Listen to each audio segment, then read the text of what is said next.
stock just went up, golden boy.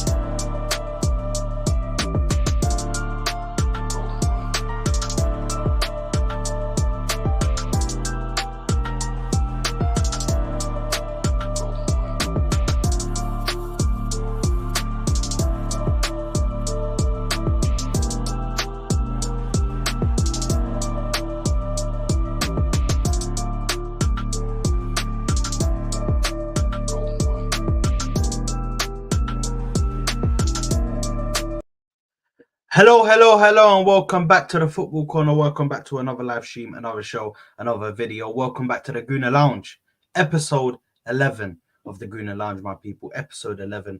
Welcome back. Today we are going to be talking about so much. We're going to be talking about transfers, incomings, and outgoings. We will be talking about Thomas Partey. When are we going to see him playing for the club next? And, my people, we are going to be speaking about the current state of Arsenal. Where do we go? What do we do in regards to improving the situation up front? We will get straight into that. But boys, how you doing, man? How you guys doing today or on this evening? Recovering. It's been a sad week of a lot of grim and despair, and we've had to fall deep down, and we're climbing our way up again. So yeah, man, recovery process is going well. Stressed. So I was screaming stressed. I think I was screaming stressed. My mic was muted, mate. Listen, the glasses are on. Yeah, because I don't want rivals seeing the pain and the anger in my eyes. I'll be real. I'm not joking, bro. I've lost it, mate. I'm laughing right now like a psycho, like the Joker or something. But I've lost it, mate, with this team. We'll get into it, man. But like honestly, I've actually been quite disgusted with the team over the past couple of weeks. So right now it's stressful, man. The only hope in January is that we can sign a player or two and lift my spirits a little bit. But even that's looking long. Shall I say? Well, we will be speaking about that. And to be honest, I think I wanted to start on the incomings and outgoings for the club, and obviously we're gonna go onto my bookmarks again. Here we go, the bookmarks again. To look at this, and I think the first thing I want to look at. Let me just bring it up here. Oh, bear me just a second. There we go. I bookmarked so much stuff because there's so much news that dropped today that we just there's so much to look at, my people. There's so much to look at. But here we go. So we've got the first one right there. And the first thing which broke out of John Cross, which was, there we go. Let's get that there. Bang. Right. Arsenal prioritizing a move for a left back in a January transfer window. Mikel Arteta is likely to have to settle for a loan deal, but the club have put feelers out there trying to try and make signings this month for a left back. So at the moment, we are actively looking for a left back. We are trying to get a left back. I know of one that is currently at another club that is still employed under our whole situation. So what are you guys' thoughts on the left back situation and us looking for a left back? Because it looks like obviously Timber's injured at the moment and he might not be coming back for a while. Listen, we need a loan. I'm all right with a loan because listen, at the end of the day, it's not spending the money. We can spend it somewhere else. But like listen, we let Tierney go, man. This is the sort of things that's winding me up, mate. If we bring Tierney back, it's an L. If we bring Tierney back, it's an L, mate. Yeah, I was looking the other day. I was thinking some left backs that I wanted that we could have got. We could have got Grimaldo on for a free. Like, I look at these sort of things sometimes and I say, you know what? We have been fumbling the bag a bit, mate. Because look at him at Leverkusen right now, killing it. Have you seen his stats this season? 7 goals, 6 assists this season. Listen. There's some left backs out there, but I'll be real, man. This is annoying because this shouldn't be a position we're even looking at, man. Like, it shouldn't be. I know we've had unlucky with Timber and that, yeah. But the fact is, you still have Zinchenko and you still have Tomiyasu, and they're quite fit at the moment. Obviously, Tomiyasu with the Asian Cup and that. But Arteta obviously don't trust them anymore. Zinchenko. He don't trust Kivior. That's a fact. He don't trust Kivior no more. So, listen, I don't know, man. I'm getting... Even that pisses me off. But I'd bring Tierney back and just take the L, man. Yeah. I think Oh, yeah, go on, bro. No, I agree with Giuseppe. I think we just have to cut our losses right here. No matter how embarrassing it is. Like, the fact is, I didn't think selling or getting rid of Tierney in the summer was a bad move until Timber got injured, right? I think the moment Timber got injured, we should have just blocked that move and not made it happen, right? Because you knew Tomiyasu was going to leave in Jan. Forget the fact that he's injury prone. Even if available, you knew he's leaving in Jan. It wasn't like, oh, is Japan even going to make it? It was done. Japan had already qualified. And you also know that Japan is probably one of the strongest teams there. They're probably one of the favorites. They might go all the way, right? Or might at least go very far. So it's not like he's going to go like this Thomas Partey last time when he went for like a week or 2 weeks and less than 2 weeks and he came back because they got knocked out of the group stage. So why didn't we prepare for a situation like this? And I think it's because Arteta made a lot of wrong moves and he thought, okay, maybe I can play Kivior there. That failed. Oh, maybe I can play Zinchenko there until like Tomiyasu's back and I'll have everyone fit. That failed because even when Zinchenko's been playing, it's been a disaster at some games. So we have to cut our losses. And I think given that we are not going to have such a big transfer KD this Jan, I don't want us to just go unnecessarily and spend money on a defender right now, bro. Like, especially on the left back. Go on, T, bro. Well, the only thing I'll say about this situation is I mostly agree with Giuseppe on this one. I'll just take the loss and bring back Tierney because this isn't the position that we should waste money because we are already wasting money on a lot of different positions. At least we did. And if you want a left back, because we need a midfielder, if Partey is not coming back, we need a midfielder as well, and we need a striker if we realistically want to still go for the title this year. But 3 transfers is not going to happen. So the only way this could happen is if we sell players, and that's the only scenario where I would see this happening. And if not, it would be a loan, and it would be maybe not the best player in the world, because we know that we have Timber coming back. We have Tomiyasu, who is good, but also not reliable, in my opinion. But in Arteta's opinion, he's one of the key players. So I don't think it will be a world breaker. It will not be the best player that we will bring in if it's going to be a loan player. You know, I think it's just going to be a cheap option just to fill in the time until Timber is back, until Tomiyasu is back, I think. So, 2 scenarios. If we sell players and we bring a good fallback, or we don't sell players and we loan a not so good left back, I think. Well, listen, for me, I mean, I like Tierney, bro. Yeah? I like Tierney. Tierney's my player. Yeah? So, for me, it's not really a bad thing if Tierney comes back. I ain't taking no L's. I ain't doing nothing because I never wanted Tierney to leave anyway. I never wanted him to leave. I wanted him to stay. He offered an overlapping option. He was able to cross the ball in to the box as long as we got a striker in there that could actually get ahead to it. He would be there to supply the crosses. So I don't necessarily think it's a bad thing that Tierney comes back. However, what I do know is that we don't want to play that kind of football. We want to play football where the left back is inverting into the midfield and playing a crucial role in the build-up. Now, when it comes to what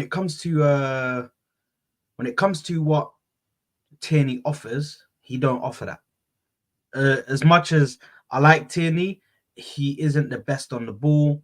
when it comes to going into the midfield, we've already tried that. We've already gone down that road, and it's led us to a dead end. So there's no point of us bringing him in if we're going to play him in that position. If we're going to try and change the style for a bit and possibly move the right back to try and invert, then maybe that can be something that we can do. But the left back inverting, it's never going to happen with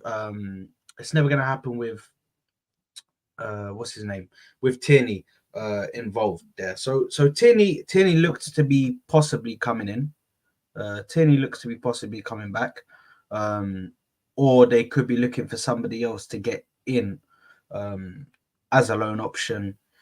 The thing is, if we were to get a left back, out of the left backs that are available at them, or that I could think off the top of my head, I'd probably go with Estupiñán. I think he's a very good left back. Going forward, the only thing with him defensively is that he's a bit shaky. We'd never get him anyways. Brighton would never sell him to us. I know they would. I know they wouldn't. Yeah, and if they did, bro, you're looking at 60-70 million, man. Yeah, but you can get for less money, for 25 million, you can get Frimpong and just put someone else at the left back. You know, Arteta likes versatile players, not right? But Frimpong, doesn't he play right? He plays right back. Yes, he plays right back. So put someone else at the left back that we have currently playing at right back right now. Maybe try Ben White at left back. Why not? I mean, there are much better options for way less money, in my opinion. That's what I want. The only thing I'll say, though,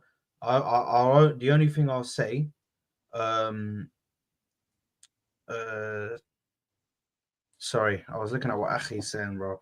But the only thing I'll say is that when it comes to what was I gonna say about Ben White left back? Yes, when it comes to Ben White's not defending well at right back at the moment. I don't think I want to start experimenting with this guy at left back. Yeah. He can't even do right back right now. And you'll have to completely forget about overlapping them, because he's not going to be able to overlap from the left side and cross with his left foot. I don't think he'll have a good cross to them. Honestly, guys, like none of these teams, like Leverkusen, Inter Milan, who else did we mention? Like I think we said Estupiñán, Brighton. These teams are not going to sell to us. Frimpong himself is not going to want to leave Leverkusen in Jan. No Leverkusen player is going to leave. They're literally the best and most informed team in Europe this season, based on form. It's stupid for any of them to leave to any team unless you're Real Madrid or Barcelona, just because of the history and the heritage. It's stupid of you. Like, if I was Frimpong, I wouldn't leave Bayer Leverkusen to join Arsenal. It doesn't make any sense. But I don't know. Like, I feel like I agree with Giuseppe. It's the cheapest and the least damaging option is to just get Tierney back, cut that loan short, right? If we have an option to call him back, and just take our losses there. At least we'll have a good left back who can defend well if we need to shift to a different system. Yeah, I disagree with you when you say we couldn't get a player from Leverkusen in January. I think we could, we just don't. You know, we just to put it into perspective, just to remind people, we are a massive club. We could do it, but we don't. No, but that's the difference. To get someone like Frimpong this Jan, would you personally want to spend 100 million on him? Doesn't he have like a release clause for 25-30 million or something? Does it activate in Jan though? Yeah, I think he's got it open. But listen, the thing is, we shouldn't have to be spending. This is the problem, right? January, we shouldn't be having to spend money on a defender like this. The fact is, listen, the one thing is, by the way, I'm on the players. I'm on Arteta right now, yeah. So, I'm not even just trying to back it for the sake of it, but to back Arteta, yeah. Every transfer window, he's left short. I don't care what you say. It's not up to him to not buy another player. You know, it's not like people want to blame the manager, man. You think he wouldn't have signed another player in the summer if they let him sign another player, if they gave him the money, if he could spend it. The fact is, our club got left in shambles. Our highest sold player is Balogun. Yeah, our highest ever sold 40 million euros is the highest ever. Even like when Jurgen Klopp come in, he got that cash injection straight away of like 160 million from Coutinho and telling some other players he got some more. Like that's the one thing I got to back Arteta. And obviously people say like the whole thing of he spent this much amount of money, bro. This ain't this much amount of money like we're playing 10 years ago, bro. Most players are worth near enough 100 million now. If you want this player or that player, 60 million, 70 million. So when you say he spent this much, yeah, now that to us it sounds a lot because we remember when people like when the highest sold player was like 20 million and it was like Ronaldo or something, you know, like R9. No, it was Zidane for 73 million. Yeah, I mean before that even. Oh yeah. But what I'm trying to say is 40 million was the maximum, yes. Now, so then if you hear back then and you think 500 million, you're thinking, wow, that's so much money. Now it's not that much. He hasn't even spent that much. Chelsea, this is why I don't get it. Chelsea can still spend so much money. What's going on? This FFP stuff, I think it's a bit of bull, man. I think it's a bit of bull. Sorry, go ahead. Yeah, I was just gonna say the last part I wanted to put in. Like, obviously, I think we got a bit of money, man. We must do because at the end of the day, yeah, we bid 90 million in last January for Mudryk. So if we'd got him, we wouldn't have signed no one in a midfielder, a big boy midfielder in the summer anyway. Still would have. And the fact is, people go, yeah, but you loaned Raya. Yeah, maybe we loaned Raya because we can get Raya on a loan, and why spend them funds when we can spend more in January or have a bit of money to spend in January? So I think this thing of we have no money, yeah, is a bit of bullshit. Mm-hmm. And, I think it goes back to what Saad said last time, that I think because they do the financial like auditing or whatever in April. So I think like that 3-year period ends in April. So we have to show losses of less than 115 million before that, which is why I think the club want to be careful. Because if we breach that, we're like Everton, then we get points deducted or whatever it is. The only thing is though, the reason why I would still put this on Arteta, but I'm not Arteta out or anything, and I will get into that later when we discuss. But for me, right, the reason why this is still on him is because it was his decision to loan out Tierney, right? We didn't have to. It was his decision to spend 65 million on Kai Havertz, right? When we could have probably, for less than that money, got a decent box-to-box midfielder that probably could have done a lot better for us this season. So I'm just looking at what Arteta has chosen to do with some of the money that was spent. And I'm thinking like, even Raya, by the way, I still don't think we needed a keeper over Ramsdale. Okay, fair enough. Ramsdale had some error here and there. I don't think it was an urgent thing. I don't think it was a priority. Have you guys seen, by the way, Raya's save percentage this season? It's the lowest in the Premier League, 61%, right? So we didn't really go out there and make a massive change. I know we've got him on loan, but I think we've committed to buy him for like 25, 26, 27 million. I can't remember. Yeah, 27 to 30 million. Yeah, there you go. So we've committed 27 million there on a keeper that, in my opinion, is not a massive upgrade on Ramsdale. In fact, it's barely an upgrade, right? I think both of them are like average keepers. We've spent 65 million on Kai Havertz, who, in my opinion, yes, I know he's been good last 4-5 games, but I don't want someone who's good. I wanted someone that half that price could have got us McAllister. Half that amount, imagine, could have got us McAllister, who's currently playing as a DM for Liverpool when he's actually a proper box-to-box midfielder, right? And there are obviously other options. I'm just giving like someone we all know who plays in the Premier League. I think that same 65 million, you drop it to Aston Villa. I know T doesn't rate Douglas Luiz, but you drop that to Aston Villa in the summer, we probably could have swayed them to give us Douglas Luiz as well. Or even an extra 5 million on that. He would have been worth it. So hey, whatever helps the team, man. Whatever helps the team, I'm down for, you know. Like, listen, you know what the saddest thing about my reply to that is that it has to be is that we say this and we say that, but one of our better players this season's been Kai Havertz, mate. Has he though? I don't think he's been one of he has because our team's been trash. I'm not saying he's been amazing. I think Declan Rice has been our best player this season. Of course, he's been our best. I'm not saying he's been our best. He's been one of our best. He's been better than Jesus. He's been better than Martinelli. He's been better than Trossard. He's been better than Odegaard. He's been better. Arguably, you could say I wouldn't say Saka. Yeah, I wouldn't say he's been better than Saka, but there's an argument there, mate. But Saka's been performing and actually like he's been.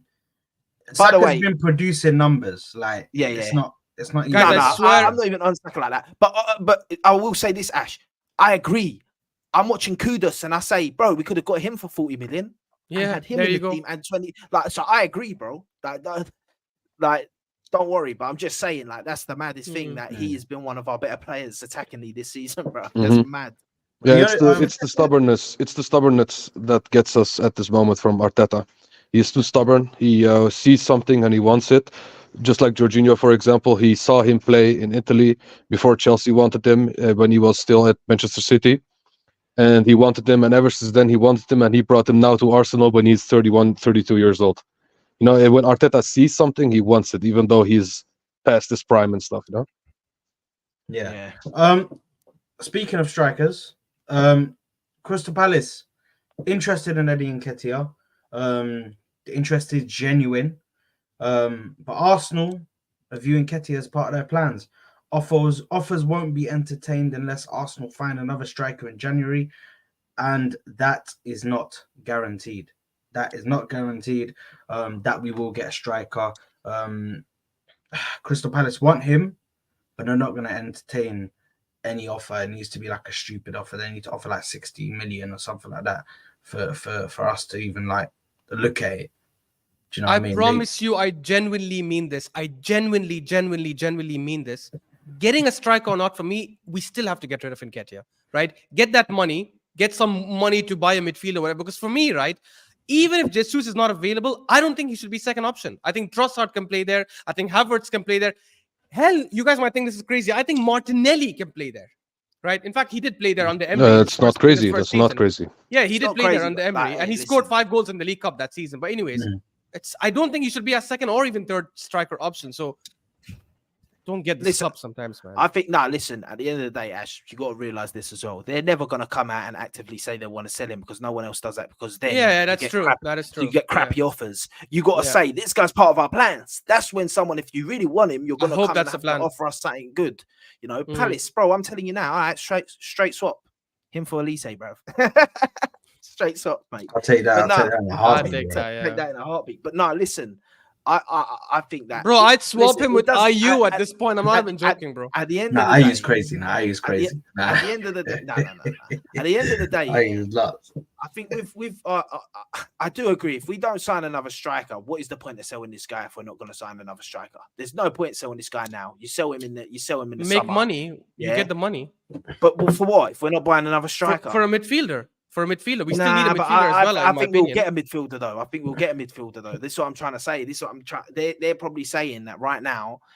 Listen, the one thing I'm going to say is I don't want to just go and get any old striker now and be done with it. You know, if we got to go get a striker, I'd like deep down it's so peak, but we'll have to wait till the summer. If the summer's the only way we can get a Toney or an Osimhen or something like that, then we've got to wait till the summer. Like, bro, like what you'd rather not? What would you rather do now? Wait for the summer and get Osimhen or Toney, 100%. or right now get Solanke and then he's your striker because he's decent, but that he's maybe gettable now, but he ain't a star. He ain't a guy that's going to get you X amount of goals in this season. He ain't, and that's the problem. Listen, January is hard to sign players regardless, let alone strikers, which there ain't a lot of, let alone the level of striker we want to get because the team that they're at relies on them because we're going for that level of guy.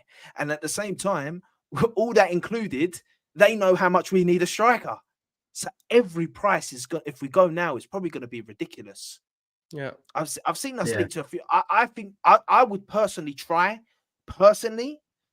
I'd be going to Juve and say, we'll loan you Eddie Nketiah. You loan us Vlahovic. No option to buy. You don't want him anymore. We don't really want him anymore. Who knows? Maybe we strike gold and he comes. And you could say, listen, Eddie in the Italian league will probably get goals. I'm not going to lie to you. Eddie at Crystal Palace will get goals. Exactly. So listen, that is personally, I've been looking at it, and that's probably the approach I'd go to. I'd offer straight swap loan for loan. Vlahovic for Eddie, because at least Vlahovic, if you're getting him on loan, that's worth a little risk if you can't sign a striker, because who knows, maybe he comes in, bosses it, and then you're like, you know what, we could sign this guy, you know, or if you don't, you send him back. Yeah, but you got to look at from the other team's perspective as well, because you offer Eddie and Nketiah for X amount or for this player plus X amount of money. Why would they take it? Because this guy hasn't scored an away goal for a whole calendar year. You know, why would other teams look at that, look at his stats, and look at his performances for Arsenal, and say, "Oh, he's a striker that we would want in our team." Because, like, especially for Vlahovic, because Vlahovic isn't doing that bad my Vlahovic, opinion. bro, I'm not gonna lie to you. Yeah, I don't know his stats, but I I'm gonna look know now. that he isn't doing that bad. But the But thing even is, with listen, Vlahovic, but the thing is, sorry, go ahead, man. the thing is with that, when you say that, I agree. I hear what you're saying, but at the end of the day, they'll look at it, and Eddie's doing that in the Premier League, bro. I'm not gonna lie, he has 6 goals this season in the Premier League. Obviously, it's because he's fallen out a bit with Juve. That's another reason why it would work. It could work. I'm not saying it would work, like it will happen, but it could work because maybe not even sending him Eddie, maybe just getting this guy on loan for half a season to pay his wages. They won't want to pay his wages, you know what I mean? So, and then you let Eddie go to Crystal Palace. Like that's something I'd look at. You know, obviously, listen, Eddie and Nketiah, for me, I think we should be getting rid if we're getting a striker. However, if we're not getting a striker, then I'm not letting him go. I can't let him go if we're not getting a striker, because yes, I know other players can come into that position and can fill that role, but listen, I need somebody coming in. I need somebody coming in before I'm letting anybody go. Yeah, in the striker area, because right now in the attack, we are already short in quality at the moment, man. Or confidence, I should say, because quality is there. It's just the confidence at the moment. A lot of players are low in confidence. They're not performing to their level at the moment, and that may be system orientated. But you know, it is where it is. For me, I'm just looking at it like, bro, if we're gonna get rid of what's the name, Nketiah, then we need to be bringing either, like you said, a midfielder or a striker in. Somebody needs to come in. Somebody needs to come in to improve the front three. So if you can possibly bring in a left 8 that can break the lines for me, then that might work, because then we might go back to some sort of a normality to what we were before. But even that, if we don't sign someone, we leave ourselves open for this. I know we shouldn't care, but these banter shots and that, mate, because what ends up happening, you sell him to Crystal Palace, you don't sign anyone, then we're struggling to get goals, and he scores 5, 6, 7, 8, 9 goals for Crystal Palace because he's playing decent for them, and then everyone's like, look at these guys, they sold Eddie Nketiah, and he'd be their most goal scorer, highest goal scorer. Honestly, I couldn't give two flying fucks. No, but listen, it makes the top, even around. No, I'm not even talking about only other fans. I'm talking about our own fan base. They'll be on our tip. Why did he let him go? Why did you know this shit will happen? Yeah, but you can't let him go without signing another player. It's just another striker or attacker. It could be like, say we got rid of him, but we signed we swapped him for Neto or something like that. That's a bit different because you've brought in an attacker for him. All right, he's not a striker, but you can move stuff around, you know. But if you're not bringing in an attacker, even an 8, I'm sorry, that's not. No, you can't. I guess we've got Havertz that can play there as well, of course. But well, I think we will. I think we will make transfers that will happen regardless. If it's a right back, if it's a midfielder, it doesn't matter which position. I think we will make a transfer in January. But regardless if we get a striker or not, I would still personally, but this is my opinion, I will still sell Eddie Nketiah to put his funds in maybe the other positions that we want to bring in January. The why I say this is because I think the reason why Trossard isn't playing striker as much and Havertz is not playing striker is because Arteta in his mind thinks, I have Eddie here who can play striker. Why would I play other players in his position? And I think Eddie is holding these players back a little bit to claim those positions and play, because we talked about this before. Trossard gets dropped really easily by Arteta, and imagine if he instead of him having Eddie as an option, if he had Trossard as an option, he would be almost forced to play him, and it would bring more than Eddie Nketiah. Because I'm going to be real, okay?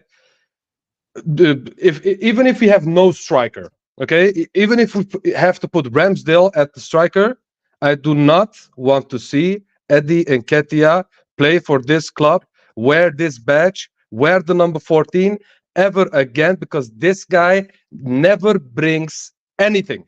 There is not a game where I think, oh, we could play Eddie Nketiah this game, because every game he plays, he is invisible. Hasn't scored an away goal for a whole calendar year. So you're basically playing with 10 men, and you're also playing with Havertz, who the other players want to feed, you know? The other players want to feed him, so they are suppressing themselves almost because they want to help Havertz. And you also have an Eddie Nketiah who brings no quality whatsoever. So I would take the risk. I would just sell him, get rid, and play Trossard, play Havertz, play other players there. I just want to say, like, go on. No, I just want to say I actually echo what T's saying, because I was going to say exactly the same thing. Like, for me, right, if we sell, let's say we sell Nketiah, we don't get any striker. The way I look at it, right, is let's say I'm playing City, Liverpool, United, any other team. Is there any scenario if Jesus is injured where I want to start Nketiah? No. Is there any scenario where I'm like, man, I have Trossard or Nketiah on the bench, who do I bring? Never, ever am I thinking, man, I really think we need to bring in Nketiah in this game. That's why I'm thinking, like, I agree with T, like, if we sell Nketiah, Arteta will, and let's assuming that we don't get any striker, which, by the way, is not far-fetched, because we did that with Toney. We sold Toney or loaned him without getting any backup replacement. I'd rather he stuck with these two options than no one else. But bro, like, you've just answered your own question. We've done it with Tierney and we're regretting it. I know he ain't great. I know Eddie ain't great. Listen. No, but Tierney, I've never had any issues with Tierney, though. Tierney is a good player. No, he is a good player. I agree 100%. But what I'm saying is this. You guys are living in dream. What about you forgetting, like, it's not even about that. It's about having numbers. It's about having some players, bro. We got multiple competition. Like, I know he ain't the greatest, yeah, right? But God forbid some injuries happen. Yeah, which you're living in Wonderland. If you think when injuries don't happen, we'll have no one. We'll have no one. And yeah, I don't care what you say. Listen, but if you sell him for like 30 million, there's no chance we don't reinvest that somewhere else. He's not as bad as man are making out. Like, you guys are over-exaggerating now. He isn't. Listen, can I say something? Okay, so no goals. No goals in one calendar year away from home. Is that not bad? Can I just say one thing? Bro, have you seen how many hold on. He is that bad. He is that bad. I just, although I say I want to keep him, let's not act like he's good, bro. He's not. He is. Listen, he I'm is not dreadful. Saying, listen, can I say something? Can I say something? I'll be real. Yeah. The one thing, I don't think he's good enough for Arsenal Football Club. Yeah. To be honest, let me put that out there. But, like, I feel like he seems to get all the stick all the time, bruv. If we're calling him out that he has to leave this club, so does Fabio Vieira. So does so does Reece Nelson. Agreed. So does bro. Agreed. We need to be on these guys because, bro, he's probably more impactful than any of them guys that I've just named. Bro, he's more impactful than them. So why are we looking at shipping him off and having no because he's the one who is in demand right now, G. The others are not in demand. If Reece Nelson, if I had a choice between Reece Nelson and Nketiah, and Reece Nelson's got to fetch me 50 million, and this guy's going to get me 30, of course I would sell Reece Nelson first. No, but right now the guy in demand is Nketiah. We can't. And why? Because strikers are in demand, and we need one, and we're selling one. Nah, man, this is what we don't need one in that we're sold to buy. So if you're selling, no, but that's what I'm saying. You're sold to buy now. So I'm saying that. Sell. But I agreed. Listen, I said if we're signing a attacking player, a winger or a striker, I will sell Nketiah 100%. I don't mind. Not even for a midfielder. Nah, not if it's the what. Why not? The thing is, yeah, because at the end of depends on the midfielder you're telling me about. First of all, like, if it's to get like a star guy, then I'll just do it because I'll say we need that star guy now. Like, if it's for a Barella, yeah, of course. Yeah. So can I ask you a question, Giuseppe? Right now we have Jesus, Trossard, and Kai Havertz. What do you think Nketiah does better than any of these guys as a striker? But I'm not saying that. But what I'm so then why do we need a fourth option? Why do we need four strikers? Can I ask you something? Can I say something to you? Yeah. Very possible.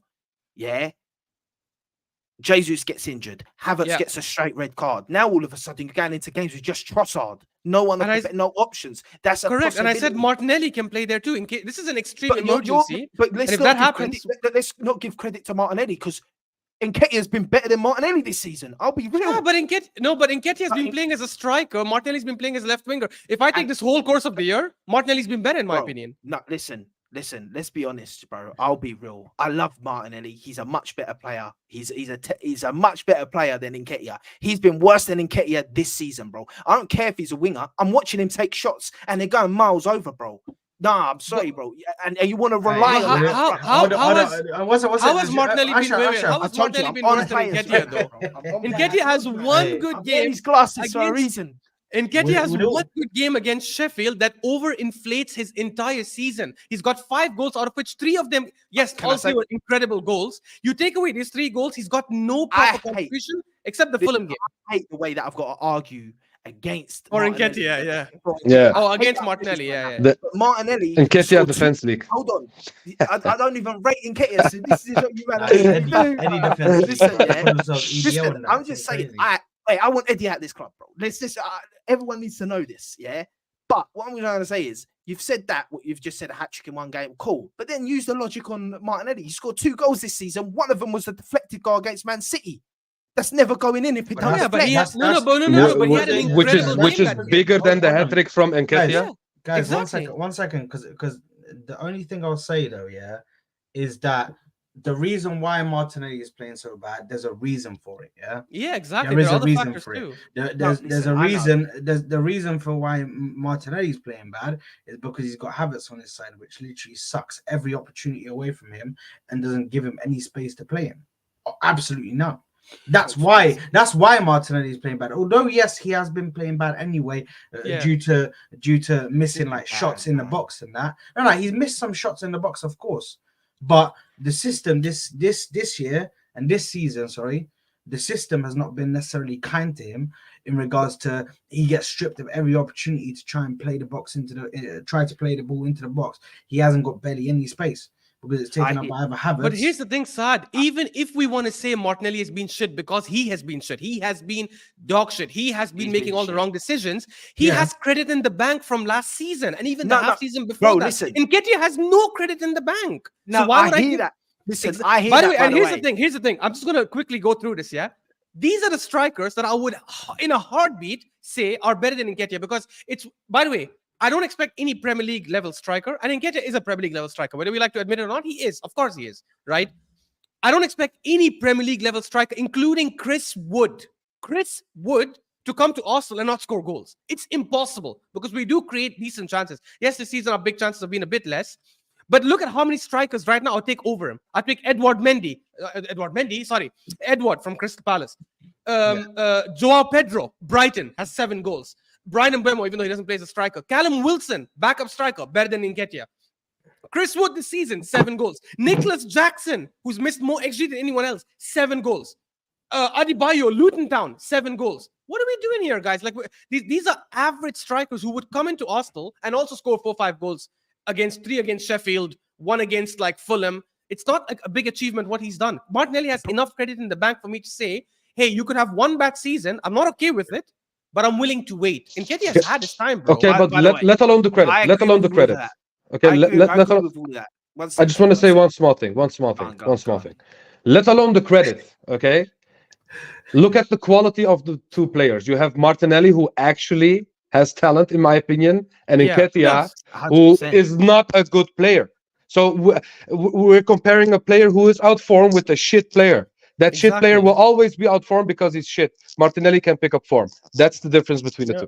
No, 100. I agree. But by the way, I'll echo it again. I don't want Eddie Nketiah at Arsenal Football Club. Yeah, I hear you. But once again, as I say to you, and I'm agreeing, Ash, Adebayo, all these guys, bro. We can swap him for Nketiah. Goodbye, Nketiah. Bring him in just for now, and then he could be the backup striker. You can move Jesus to a backup winger, and then you can have this guy. Because I've said it. I said if it's up to me, what I would personally do, if I could control the funds and I could guarantee it happens, the thing I'll do right now is I'd sell Eddie Nketiah. I'd bring in Solanke from thing, and I'll tell Solanke, listen, you're coming in for now, and then you're going to be a rotation striker, and in the summer we're signing Osimhen. Yeah, in the summer we're signing Osimhen, and then we got the 2 different type of strikers, and then you even have Jesus that can play on the wing, either wing. He can play up front if need be, and that's when you got a stacked attack. And that's having and Solanke, bro. He'll come to Arsenal this season, and you tell him he's going to be a rotation guy next season. Yeah, when we bring he's not going to be sold. He's not going to be sold. Well, it's Solanke definitely won't be sold. They Bro, already come Solanke out will with- minimum be 60 I'm million. not gonna lie. They- I'm not gonna they- lie. But like, they're gonna what I'm put trying to big say money is, on him, if we could smack 60 million, I don't know, but we can offer them Nketiah. I'm not gonna lie, for someone like them, because don't get it twisted, right? Nketiah will be decent for these teams, and they'll look at it like this Why would they Solanke take- guy But hold on, But- no, but hold on, Giuseppe, hold on.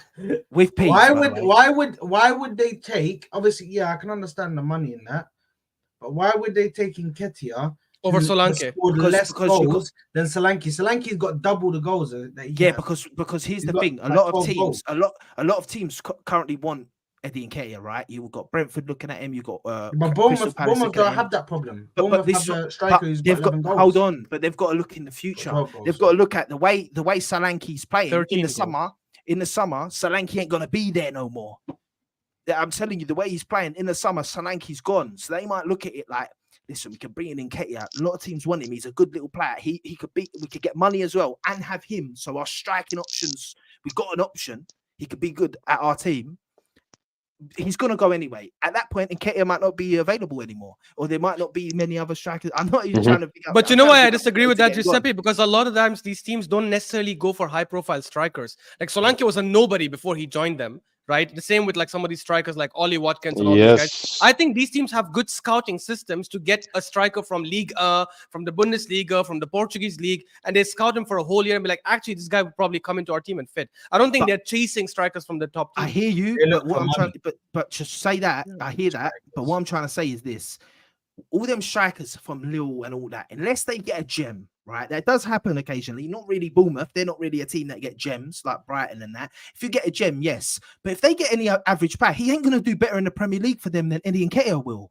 It's not Arsenal. He's Yeah, playing for anymore. but they're not gonna come out and How many goals do you reckon Solanke will away. get this season? How many goals do you reckon Solanke will get? 15? He's going to 15. He's 15? already on 13, guys. I He's Oh. already on 13. 20. He might get 20 to 25 goals. Who He knows? easily might get 20, yeah. Yeah. He could have a very good season, better than any season Nketiah has ever had. No, Bro, he will. This Listen, guy, he's a better player. Wait, He's a better wait, player wait. than Nketiah. if you go to them and you give them Nketiah, do you know how much cash you got to put up extra? Exactly. You're gonna have to Bro, put at least bro. 30 to 40 By the way, million. you realize they could I actually thought come you out would and say, be give us on that. 70 million minimum. They could easily say that. They could say, Yeah. give us 70 minimum, or we're not Mhm. even Say considering that. this. Yes. 100%. We don't know, innit? We don't know until we. I'm just saying options to try, innit? I'm not saying it will happen. Listen, Yeah, I fair. ain't there, but like what I try to do. This is what I'm saying. The end of I the would, day, I would just get Right- Wahi from Lens right and now, finish it off, right bro. now, yeah. I'll be honest. It ain't out of I the feel realm. that. I feel that. I'll be honest, yeah. This period in the season, this many games in, I swear to God, in a team like Bournemouth where there's no pressure and they get the time and the thing, at this time of the season, I could imagine it being a possibility that Nketiah would have 12 goals for them, bro. I generally do, because it's not like being at Arsenal, bro. He's playing nah, he'll be but playing I game don't and game. think Bro, he's so. got 5 goals here. Solanke there. I rate Solanke, Even bro. though Solanke there plays in Bournemouth, whatever you want to call it, even though it's a lower team, you can see Solanke is a good striker. You can see that he has Yeah. movement. He has the ability to position himself. He's got great positioning. He's got a Mhm. great shot on him.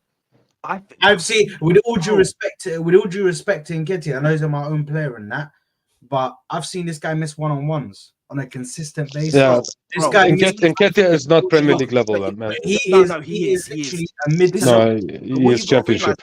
No, but you got to realize he is under pressure at Arsenal all the time. When he comes in, we know he knows, and everyone knows. All the fans are watching him. Well, he's grown up with that. I can't. Yeah. Hold on, Giuseppe. yeah, I bro, can't. he I ain't can't that sit level, there bro. and give him the. No. But hold on, Giuseppe. I can't give him that argument. The guy has grown up knowing all he knew was Yeah. Chelsea and Arsenal, the biggest clubs in London. Exactly. Some of the But biggest. how- clubs He in didn't the come Premier from League. bomb team. Bro, how many? We're Can I say acting, something? we're acting like we bought him from Les Ocons in France in the third division, and we just dropped him down in Who? freaking, Arsenal Bro, and decided, bro, oh yeah, let's just do you want me handle to- that. do you wanna- Not listen, pressure, bro. I hear what you're saying. These I hear what guys, you're saying, but like you look at players, some man can't handle the big pressure, bro. It's mad because even though he grew up around it, he can't handle it now, bro. He just can't. He needs to be in a team with less pressure, in a different. Listen, But his isn't movement- Solanke the same? He isn't. Listen, Didn't Nketiah is- Solanke fail at Liverpool as well? Yeah, As well as Chelsea? Exactly. bro. Listen, there's a lot of players. Zaha failed at Man United. Yeah, and When- he's a Turkey now. Bust it at Crystal Palace, one of the better players in the league for some seasons. Like when you actually were fit, every time you play Crystal Palace, every man was fearing the same thing. Zaha, let's be honest, yeah. But He there's was a good reason player. for that, Giuseppe, because his dribbling skills were on a different level. So he had a clear talent that you say, oh, you can use it. But you know I don't when- see what Nketiah bro, has, to be honest, that he can use No, it. Bro, he exactly, does, Ashraf. his positioning and his movement is better than what you think, but it's just not good for Arsenal. You get it? It's just not good because the way teams play us is not the same way. Yeah, I think he'll teams do well play at a ball. lower team. I'm not The disputing that. lower I agree team, with the you. systems Yeah. that he's playing against, Yeah, the yeah. he's going to get is different, and I think it'll benefit him. We'll see, innit? We'll see. You know he'll, what, he'll lads? stay in the Premier League You know bruv, what, when he lads? leaves Arsenal. We And I don't rate him. Good riddance, what? by the way. Well, like the way you're fighting for him, Giuseppe, I'm struggling. Listen, No, he I'm wasn't. saying To be like- fair, he wasn't Good, fighting for good, him. He was guys, fighting good, for the. good. I was striker fighting to option. sell him. This Yeah, yeah. conversation, money, this conversation, yeah. This conversation has gone for way too long, bro. What a I know. start to the show. We just told you. We're gonna be Welcome here to the for- show, guys. You know, I wanted to spend an hour in the stream, but we're gonna be here for an hour and a half. Giuseppe, I apologize. Not Giuseppe. Ash, I apologize, bro, because I know it's hella late for you, bro. No. I'm off this week. It's all good, bro. But listen, I want to move on. Cedric Suarez, Mohamed Elneny, and Nuno Tavares is how it's said apparently. Assalamu. And also Reece Nelson, surprisingly. Reece Nelson Yeah, is I don't also mind. there to be sold. Mm. These four Here's players- that's the thing, Sad. Here's where we see if the club is smart enough or not, right? Because Yeah, you gave him a new contract, you give him a contract extension. I'm assuming for this reason, so that when you do sell him, you don't end up making peanuts. Yeah. So now, if you end up selling him for 10, 15 million, you look like absolute mugs, right? So you better go get that 30, 40 million somehow. Go somehow dupe some club into buying him and reinvest that money in January, because we gave him a new contract. I initially thought he gave him a new contract because he actually believes in him. Because he's like, yo, this guy came off the bench last season, scored against Nottingham Forest, scored the winner against Bournemouth. I think he's a good backup. He's not been using him this season, so you better sell him for a good price then. Yeah. Listen, I'd offer him and Eddie for Toney. Him, Eddie, and 20 million. Toney. Mate, what are we doing here, bro? I do that, bro. Bro, that's never gonna happen, bro. They are wanting 100 million, bro. Nketiah and Nelson, bro, are probably like 60 million, maybe 50 million, bro. 60 They million don't plus, go a plus a lot. little 20 plus a little 20 mil on top, bro. That's ain't what gonna do it, 80 bro. million. They might do that, Yeah, man. they Hey, listen, ain't gonna do it, bro. These man want. Or with Reece, straight swap. Try and do that straight swap for him and Neto. Try that, bro. Why not? Why not? He'd ball out for them, bro.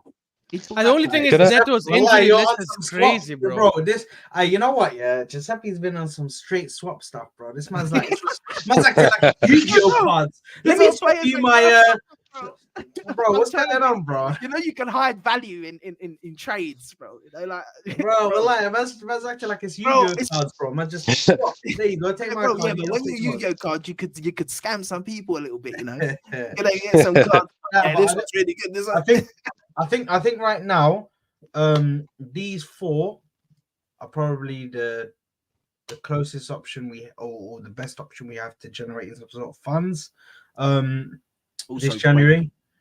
But a question I'd like to ask is, would you guys take Nuno Tavares back at the club as Stop left it. Stop it. How can I say No, this oh my politely? God.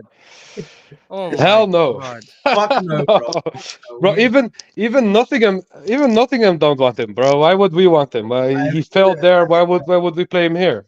I know. It- Sad. I Didn't always even thought he play looked this like he had a little sign, though, man. It's sad because I always looked Pace, at that's I it. thought he had, He only he had had- pace. but he had a bit of balls about him. I liked it, but then it sort of, I don't know, man. It didn't Yo. really pause. Yo, yeah, Pause. pause Hey, that. yo. That was crazy. I think he will absolutely kill it for teams that play three at the back, because as a wing back, he's lethal going forward. He does really well, but defensively, the guy's a massive liability, bro. All right, you know what? I'd keep him Honestly, as- Cedric Suarez defends better than him. That's how mad it is. Mohamed Elneny is also generating and Cedric, both generating loads of Yeah, interest Elneny's from fine, Yeah, especially from Turkey. Turkey. I saw it in the Turkish news. Loads of loads of interest from Turkey. The Get only rid. But they've Turkey been clubs, interested for the Turkish last few clubs don't. weeks. But no, but the only thing is, yeah, Turkish clubs don't want to pay, bro. They don't want to pay the money. Facts. That's, Mhm.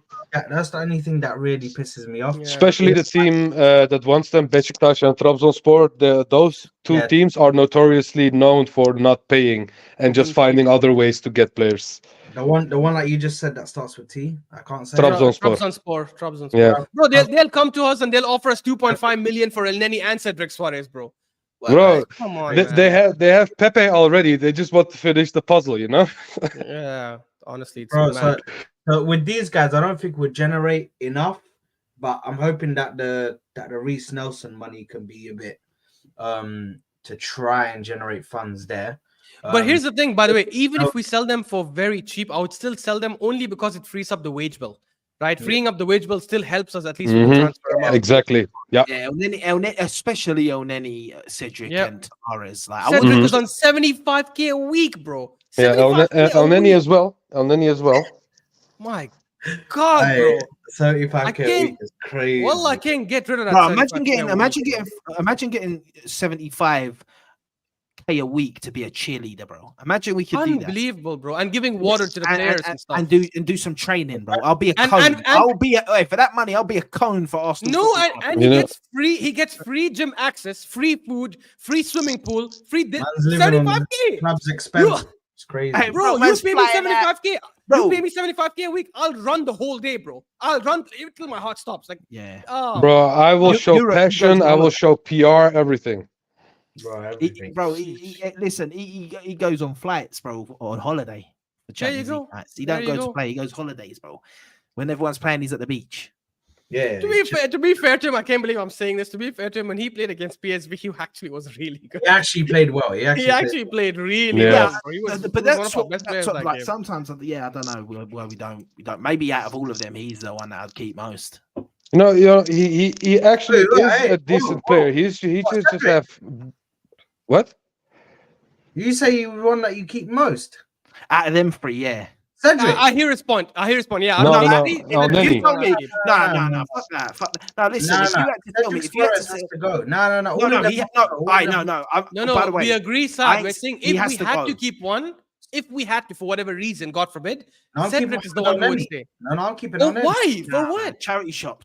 Bro, Bro, what we we have doing with Declan Cedric? Rice, Partey, Jorginho as a DM. Why would you want to have a fourth option? We're shot Yeah, as nah. full in fullbacks. Because Habibi, listen, he's gonna go. He's gonna go soon. No, he needs to go. Yeah, all of them need to go, bro. Guys, All of come them on. need to go, bro. Honestly. He's I on said You know, yeah. on 1 year. Saad only say this because of sentimental values, not because he actually rates him.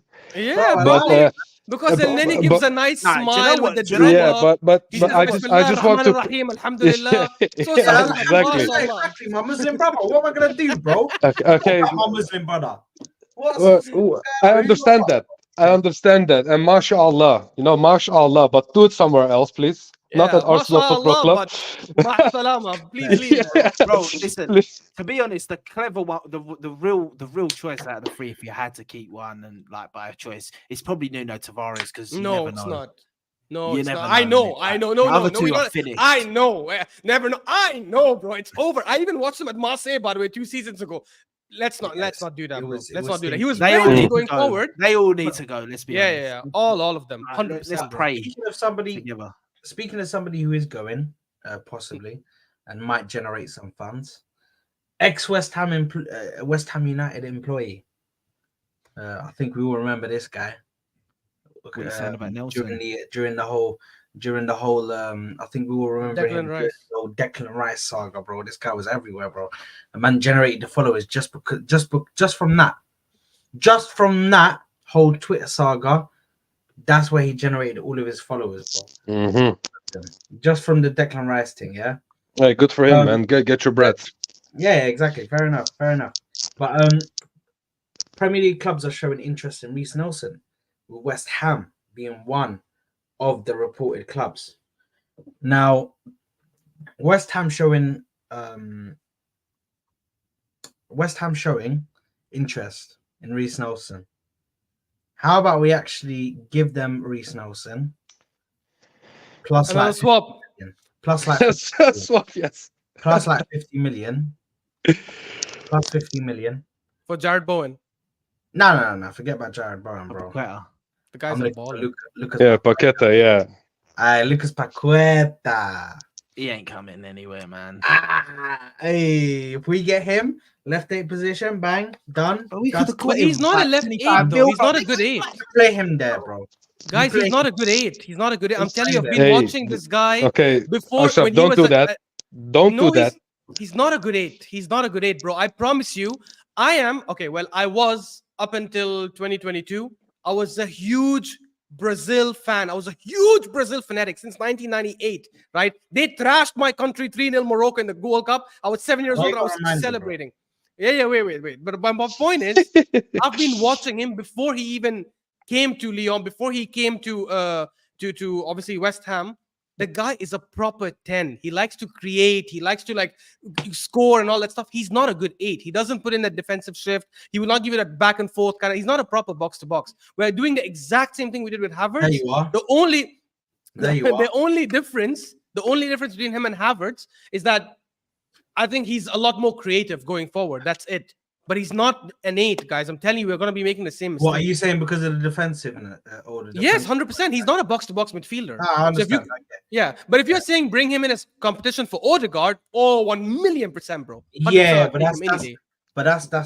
that's too much money for competition. Yeah, exactly. The one we agree. fumbled was Bruno Guimaraes. Let's be honest, we Oh fumbled. my god. No. That was- Not that was anymore. Not stinky. anymore.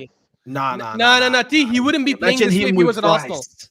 Bro, No, he I- went to Newcastle. He saw Joe Linton and changed it, Longstaff they and all changed those thugs, yeah? All And he I'm also dyed saying his is, hair like them. He got chains and everything, and like the freaking golden teeth, braces and stuff, and he became a gangster as well. But before that, the guy was a baller. The guy was a Mhm. proper techie baller. If he Newcastle comes to ruined them, Arsenal, bro. you know, He came to Arsenal, he would've all I'm balled saying out. about him, if we were in a losing position with penalties and you score and we're still behind and you do 2 celebrations, I would be fuming.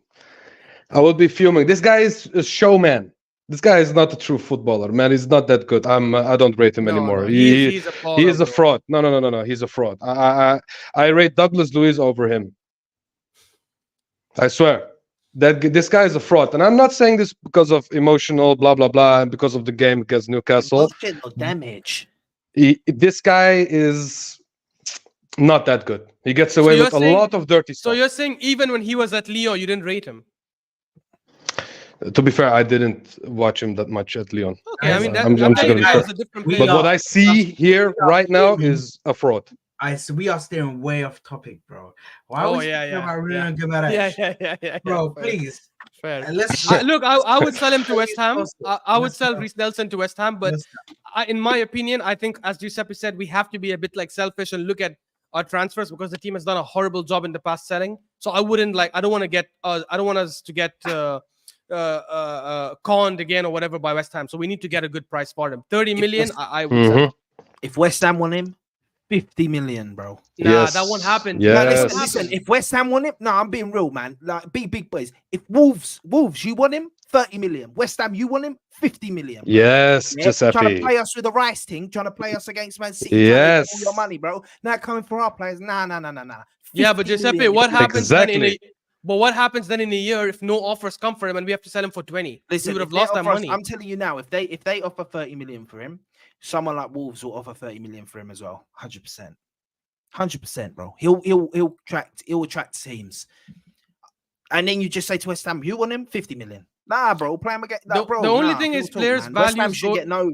And they beat us twice this season, bro. Nah. Yeah. You're not getting a deal on one of our players, bro. And then he plays. The only thing is players' values go down year on year if they don't play, and he's definitely not going to play that much. So I feel his value is going to go down because I'm just thinking about this January, and for me, this January we have to reinvest. We must, right? And for us to do it, if we like as per what Saad said last time, if the due date is April, then we have to be tight financially till then. We have to sell Mhm. to buy players. So Bro, I I'm don't not know, even gonna man. lie. I just see that African Gooner. Yeah, I didn't see that. I saw in my life. I didn't see that before I said it. But for them, 50 mil, he's correct. No. I agree 100%. Yeah, Them 50 million, fuck him, man. I I'm being honest, man. You know what? I agree completely with Giuseppe. I'll just keep it short. I agree completely with Giuseppe. We need to big pause coming. We need to milk them of everything they have for the maximum amount that we could get for Reece Nelson, because West Haram, bro. I want to screw them over with this deal. If it happens, I want Arsenal and Edu, to get as much as possible for him, and I would look at straight cash, no swaps around here, just like the other 3 players you mentioned. No swaps, all cash, because we need the space, we need the money, we need the wage thing, and Reece Nelson would open up 100k. So yes, I would sell him to West Ham if the chance was there. Yeah, I can't lie. I don't see them. For me personally, I don't see them paying more than 30 million. Same. At all. 30 million is the most. And realistically, if Arsenal really sit there and say, "Nah, we ain't selling him," there's other clubs out there that will buy him for 30 million. Yeah. There's other. They said Premier League clubs. So West Ham are not the only guys that are in there. I'm hearing that West Ham are in there. I'm hearing that Brentford are in there. Do you know what I mean? I'm hearing that Brighton are in there. Wolves. He would He would kill him. All of these teams are in there. So, it's right now. I'm just in a position where I need to sell whatever I need to do. I need to do whatever I need to do, because you have to think about it. Reece Nelson is pure profit, bro. We get all of the money. All of the money. There's no paying to another club. There's none of this, none of that, bro. It's all profit for us, because that's an academy graduate. Yeah, bro. If we get 30 mil, we can activate the release clause of Frimpong. And this is not propaganda. This is just. What's that? Okay, you know what? I tea with this brother Frimpong, bro. Okay, listen. This is not propaganda. This is just being objective and realistic. Okay. If we sell Reece Nelson, for example, 30 million, okay, that gives us the space to, for example, activate the release clause of a player, for example, Frimpong, that we need and could actually be a long-term solution. Because I see Frimpong as a long-term player, not a short-term 1 year, 2 year player. No, I see him as a long-term player. And one Reece Nelson sale away, and we can get a player like Frimpong, for example. What about the midfield? Bro, I just have PTSD from the last Frimpong. No. Emmanuel Frimpong. I don't know if you guys remember. We're gonna buy a midfielder anyway. So why not get some extra cash by selling Reece Nelson and get another position that we want to replace, a fullback? But can I say something that you guys might not like hearing? I think, by the way, we got Lethal Bizzle in it. Yeah. Honestly, guys, the cousins in it or something like that. Yeah. I remember back in the day, it was always a thing. Cousins, bro. I think him. In the video together, innit? The music video. Yeah. We got Lethal. bro. Hey, I was about to say. Sorry. Hold on. Ashraf's got something. Sorry. I interrupted. No. I was just saying. Like, sorry to burst your bubbles, but I just feel every sale we make will just be used to be spent on just like one position, or like I think we'll get a loan defender, and I think all this money we are saying 30 million here, 20 million here, 10 million here will literally just to get one midfielder or to get a striker. I don't know which one they'll prefer. I don't think we're gonna get 2 big ones. Listen, they've always been prioritizing the midfielder. I think though, like we're going off. Like I'll be honest, we don't know yet. It could be, it could not be. We're just going off what people have been saying on Twitter about us not having any money. That we're talking about the only way we can sign is if we sell. We don't know if we have a bit of money there. Like we might have. No, the amount we spent in a 3 year. Yeah. If you look at over the 3 years, how much we've spent versus how much we've made. You can only make 130 million loss. 115. 115, sorry. Yeah. You can only make 115 mil loss. If you make any more than that, bro, you're getting points deducted. And the Premier League are taking this shit serious now. Yeah. So they're not even even if you're a couple million over, bro, you might get points deducted for that. Guys, and you know how Arsenal operate. They're so, I mean, I don't know if it's not a bad thing, I guess, but they're so by the law with like certain things. They don't want to break it even like by 1%, bro. We're the same club that offered 40 million and won for Luis Suarez, just so we can start negotiating, like so we can go over the 40 million, because I think that was the release clause, something you have to go over 40 million to start negotiating. So trust me, we're very technical. We'll never break that law, I promise. Apparently that was a lie, though. Would you take was gonna ask a funny I question. mean, their Liverpool owner like tweeted like, "What are they smoking there?" So I don't know. Would you take 25 off West Ham if they offered us the choice of 25 mil for Reece Nelson and the choice of either Danny Ings or Antonio? Would you take any of that? I'll take Antonio in a heartbeat, man. Antonio and 25 million and then sell Nketiah The only worry I have till about the end of the Antonio, season. the only worry I have about Antonio is this guy is kind of made of biscuits. The only worry I have about Antonio. Apart from that, and he has a too big personality for Arteta. Honestly, I would take Danny Ings over Antonio, man. Like I think Would Danny you? Ings is a very good strike. Obviously, when I say very good, I mean for that level. I think he's a finisher. He's good in the air. Like I don't know. He's a 25 mil and him till the end of the season. That's what I'm saying. Till the end of the season, only. Why are we even talking about this? No. Danny Ings. No, TT. We're saying an option, an upgrade over Nketiah only till the end of the season, and then in the summer we get Osimhen. In the summer we get Osimhen. Like that. And then for me, Osimhen is like a true dream, bro. And then, bro, listen, you get 25 million and that player, right? Then you sell Nketiah, get 30 million. Now you've made 55 million. You got a striker right now because we ain't gonna go and buy a striker. And then you got 50 mil plus a little bit of cash that we might have lying around or whatever to buy a midfielder. well, listen, this could all very well. Why are we shopping like that, man? This could all. Listen, right now, Arsenal, man. That's the situation we are in. It hurts me, bro. With Chelsea, though, bro. Like, how can these? But they sold a lot of players. To be fair, they spent $1 billion, bro. But they sold a lot, bro. They sold a lot. And they also did the amortization when they. Yeah, let's not compare. Don't compare us to Chelsea. Chelsea are completely different. Chelsea got money from the shirt sponsor. They got money from the sponsors that sponsor the club. They've got money from they were literally left with no debt at all, nothing. Like all of their debt. Yeah, then they like you strip them of all their debt, bro. They are able to spend a hell of a lot. For realistically, they had that. They were able to spend that with how much they made before. And bear in mind, they were still selling people, bro. They fleeced us for 65 mil. Man United for 60 Man as well. United. And Man United 50 mil. mil. Yep. 50, I think it was 50 mil. I think it was. Or was it? It was 55, I think. 55. 55 for Mount. So that already is 105 mil that they've recouped back just off of the two sales for Koulibaly. Thingy. Koulibaly, they sold him. They made hella money from Saudi. So Chelsea worked it out. They ain't really in that whole situation because they were able to spend that.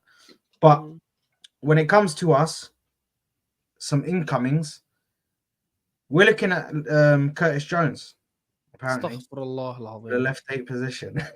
Allah, this guy had a few months good form, and we want him. That's crazy. What is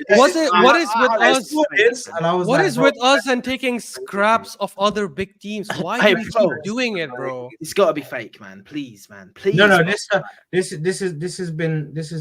I know it's been about. I've been reading it, and I'm just praying that it ain't real, man. A lot of big guys, bro. I think even Ben Jacobs has put it out and stuff like that. Because this is when I start getting pissed off. Because this is when I look at it and I say, why are we bringing this guy in when we haven't even given Emil Smith Rowe? We have Smith Rowe, exactly. Like, what's going on here, bro? Like, I don't think, to be honest, listen, I'm not going to lie to you, bro.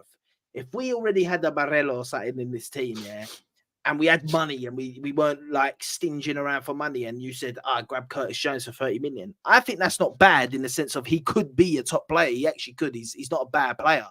But, not when we need players, bro. Not when we ain't even got the levels of players and that.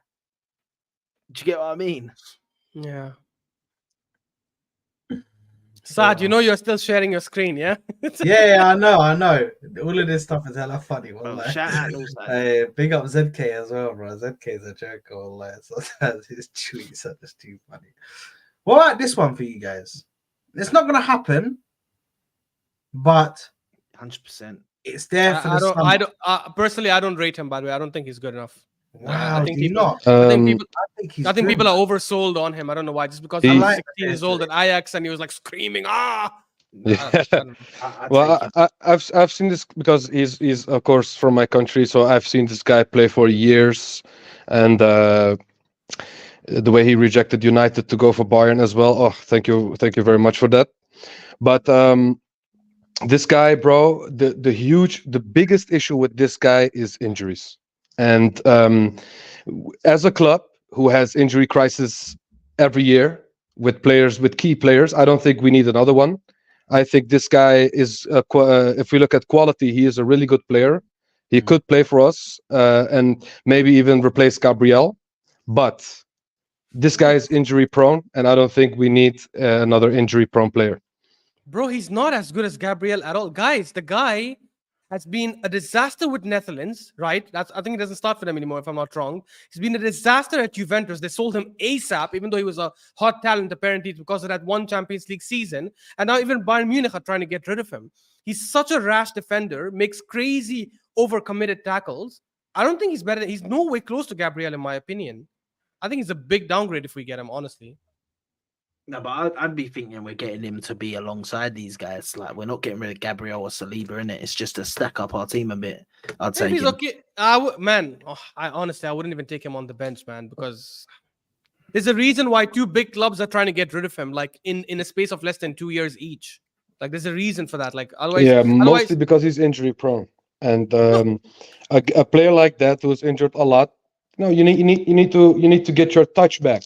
And I'm not saying he will replace Gabriel, but he has the potential and the talent to do that. But this guy, had just everything against him, to be fair. And this guy can be a can. I said can. It's. I'm not saying he will. I say he has potential and he can be better than. Why do I keep saying Saliba? Gabriel. Yeah. Gabriel. Listen. This is old news, right? That is. Well, this is the last news we had about Thomas Partey, because that's where I want to go to soon.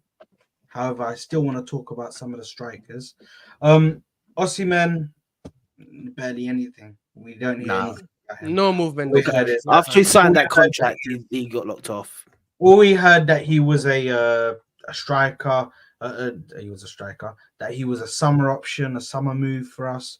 Ivan Toney, I feel like that's completely off. Apparently, there's no contact between Arsenal and Brentford at the moment.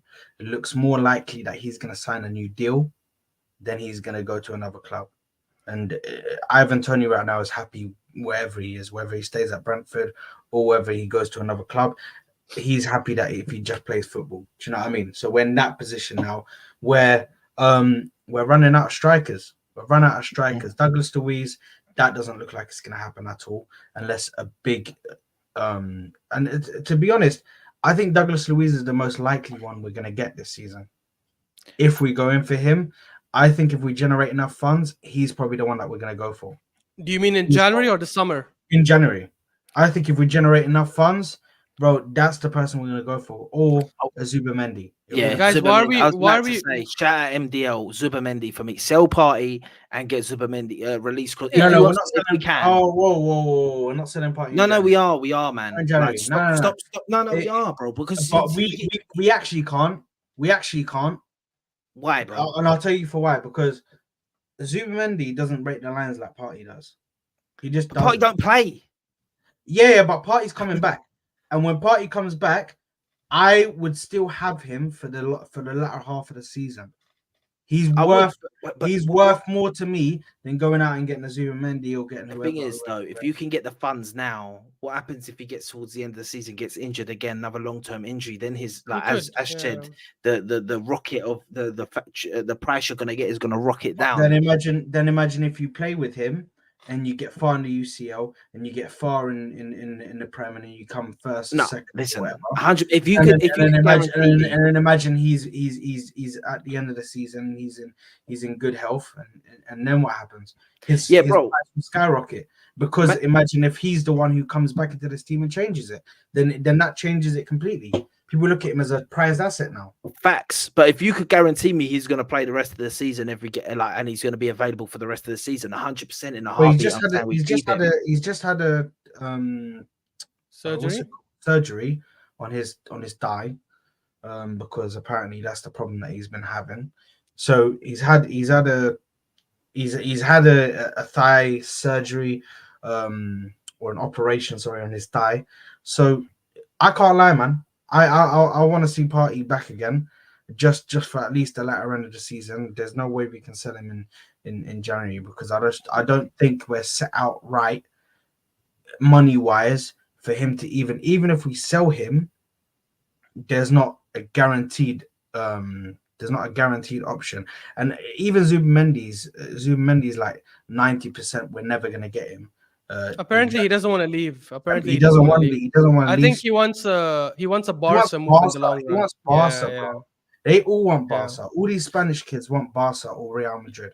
You That's know, what thing it is, is. the thing for me is, I keep saying this at Partey. I'm like, I'm done with him. It's just that like those last 2 defeats hit me so bad. Yeah. You know, the funny thing is, as Giuseppe said, like you cannot guarantee that he's gonna be fit. That's just the sad part. If we can somehow guarantee, if we can somehow guarantee he's gonna be fit, I think a midfield of Rice, Partey, and Odegaard till the rest of the season. I still don't think we win the league. I still think City are favorites, to be honest. Like I'm not gonna change my mind on that, because unless like something drastic happens. But I think it improves us tremendously. Like we start playing incredible football, like I think with that midfield. But the fact is, he is quite injury prone. I don't know if the surgery now that he's done hopefully will change things and make him, I don't know, more available and will reduce the recurrent injuries. The thing is, he's 30, 31. So his injuries are not going to completely go away. The last thing I wanted to say on Douglas Luiz, because we were talking about it earlier. Look, I don't see us getting Douglas Luiz in Jan. I don't think we can get any top player in the Premier League in Jan, because we have to remember Premier League teams are not like the other teams. They make better cash. They don't need to sell their players, right? I think Aston Villa and Emery, even if it's out of just pure ego and stubbornness, will not sell any of their players to us, right? I don't think they genuinely believe they're in a title race. We are going to win the league and all that crap, right? I think they do believe they can finish top 4, which is possible. It's not impossible that they finish in top 4, right? They can finish behind City, Arsenal, and Liverpool. So because of that, I don't see them selling any of their assets. So if we end up chasing Douglas Luiz this January, like we did last year in the summer, and we put a first bid rejected, second bid rejected, third bid rejected, it's going to be the Caicedo situation all over again. You're chasing a player who's clearly not available, right? And you're just putting all your eggs in one basket. I'd rather we push in for Zubimendi, just try once, convince him. He's not able to join us, find someone else. And this is the thing, right? People always want to talk about, oh, there's this player and there's that player, but there's no one else available. Bro, there's so many talents out there in Europe. We just don't see them enough because we don't watch other leagues as much and the media doesn't talk about them as much, right? The thing is, it's not our job to know who's available, right? And the same question, by the way, the same response applies to managers too.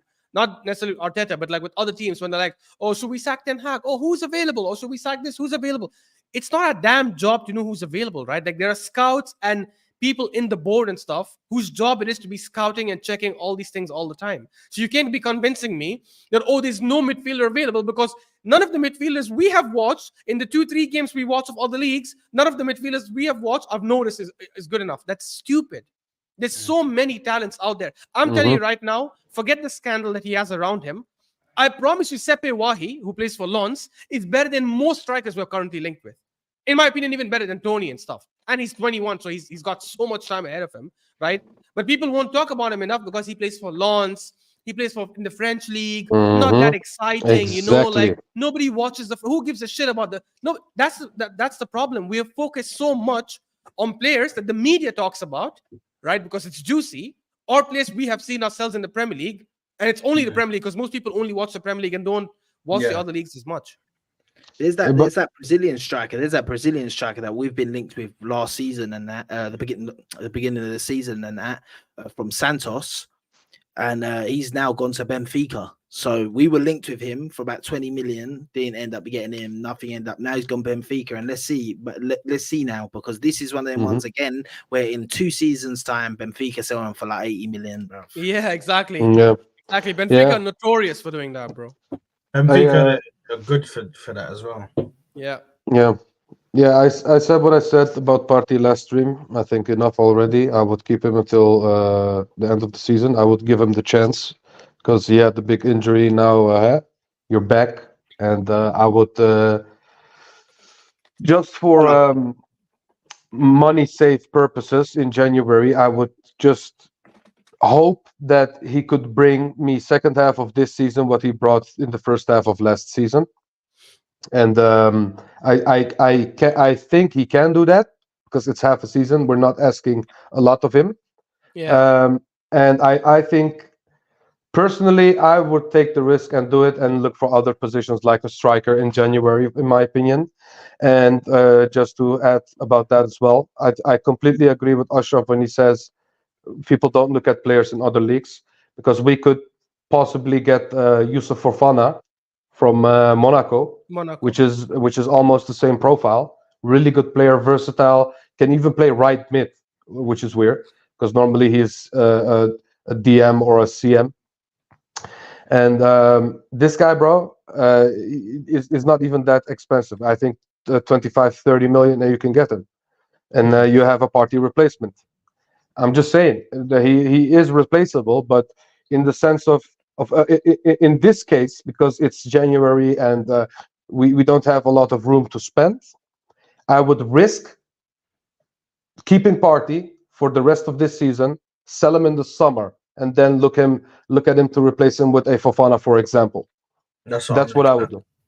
Yeah, I that's what I'm wanna looking at. back up T with just 2 points quickly on Partey. The one thing is he usually gets his yearly long-term injury that keeps him out for a couple of months. He's already had that this season, so hopefully if he doesn't have a second one and the surgery has gone well and he has recovered well, maybe he doesn't get another one. And as T mentioned, it's only for half a season, so maybe he can stay fit for half a season. Because remember last season he played 33, I think, or something. He played majority of the season. Exactly. Yeah, no. The second thing is, even if Partey plays and he kills it, he absolutely balls out, and we win the Premier League, by the way, with him, right? I would still sell him in the summer, just because Yeah. it's time to move on for me. It doesn't matter if he wins the Premier League with us. Exactly. We sell him in the summer, and that allows us more time to get someone else over there. Because for me, I'm just trying to prioritize what do we need to chase in Jan. So if somehow we can keep this guy fit for like the remaining half of the season, and him not going for the AFCON is already a huge step forward. Yes, It's already a huge I wanted step. to speak about that as well. He's But the not thing he's is- not going to the AFCON. Yeah. But apparently When that's do we- because he's got another injury.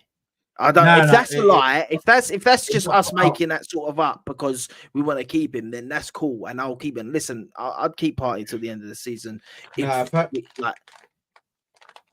No, on. apparently it's way it is that people were saying that there was another injury. There was no injury. The only thing that happened is that he wasn't gonna make AFCON, and they are giving him, because he's had surgery, he needed extra time to rehabilitate and get himself back to shape. So he was literally in the gym. We saw videos of him training in the gym. So he literally apparently needs time to rehabilitate, get back to playing on the field. Or this could be a whole nother situation which we won't speak about, but it could be a whole nother situation off the pitch. But we won't speak about that. But we're forgetting as well that he was he was. I'm not going to say about that. Yeah, nobody mentioned No, that. Even no, he mentioned it allegedly. By the way, allegedly. Yeah. No, I'm going to just say it. Like the only other reason I think that there's potential of looking to sell him. Listen, I love Partey. I'd want to keep him if he's fit, and now I'd want to keep him. But also the things of him, I don't know how true it is, but him screaming to leave the club, bruv, screaming that he wants Juve and this and that. I don't know if that's true. What about I if feel he's like it's rumors? Yeah. Yeah, it might be, but like we got to know in it because like it's been a strange one with Partey this season. It's been a really strange one with him, like. But hopefully if he can come back fully fit and that, of course he goes straight back in our starting 11, and he's one of our better players in that starting 11 when he's fully fit, 100%, mate. Yeah, him and Rice, we haven't got to see that.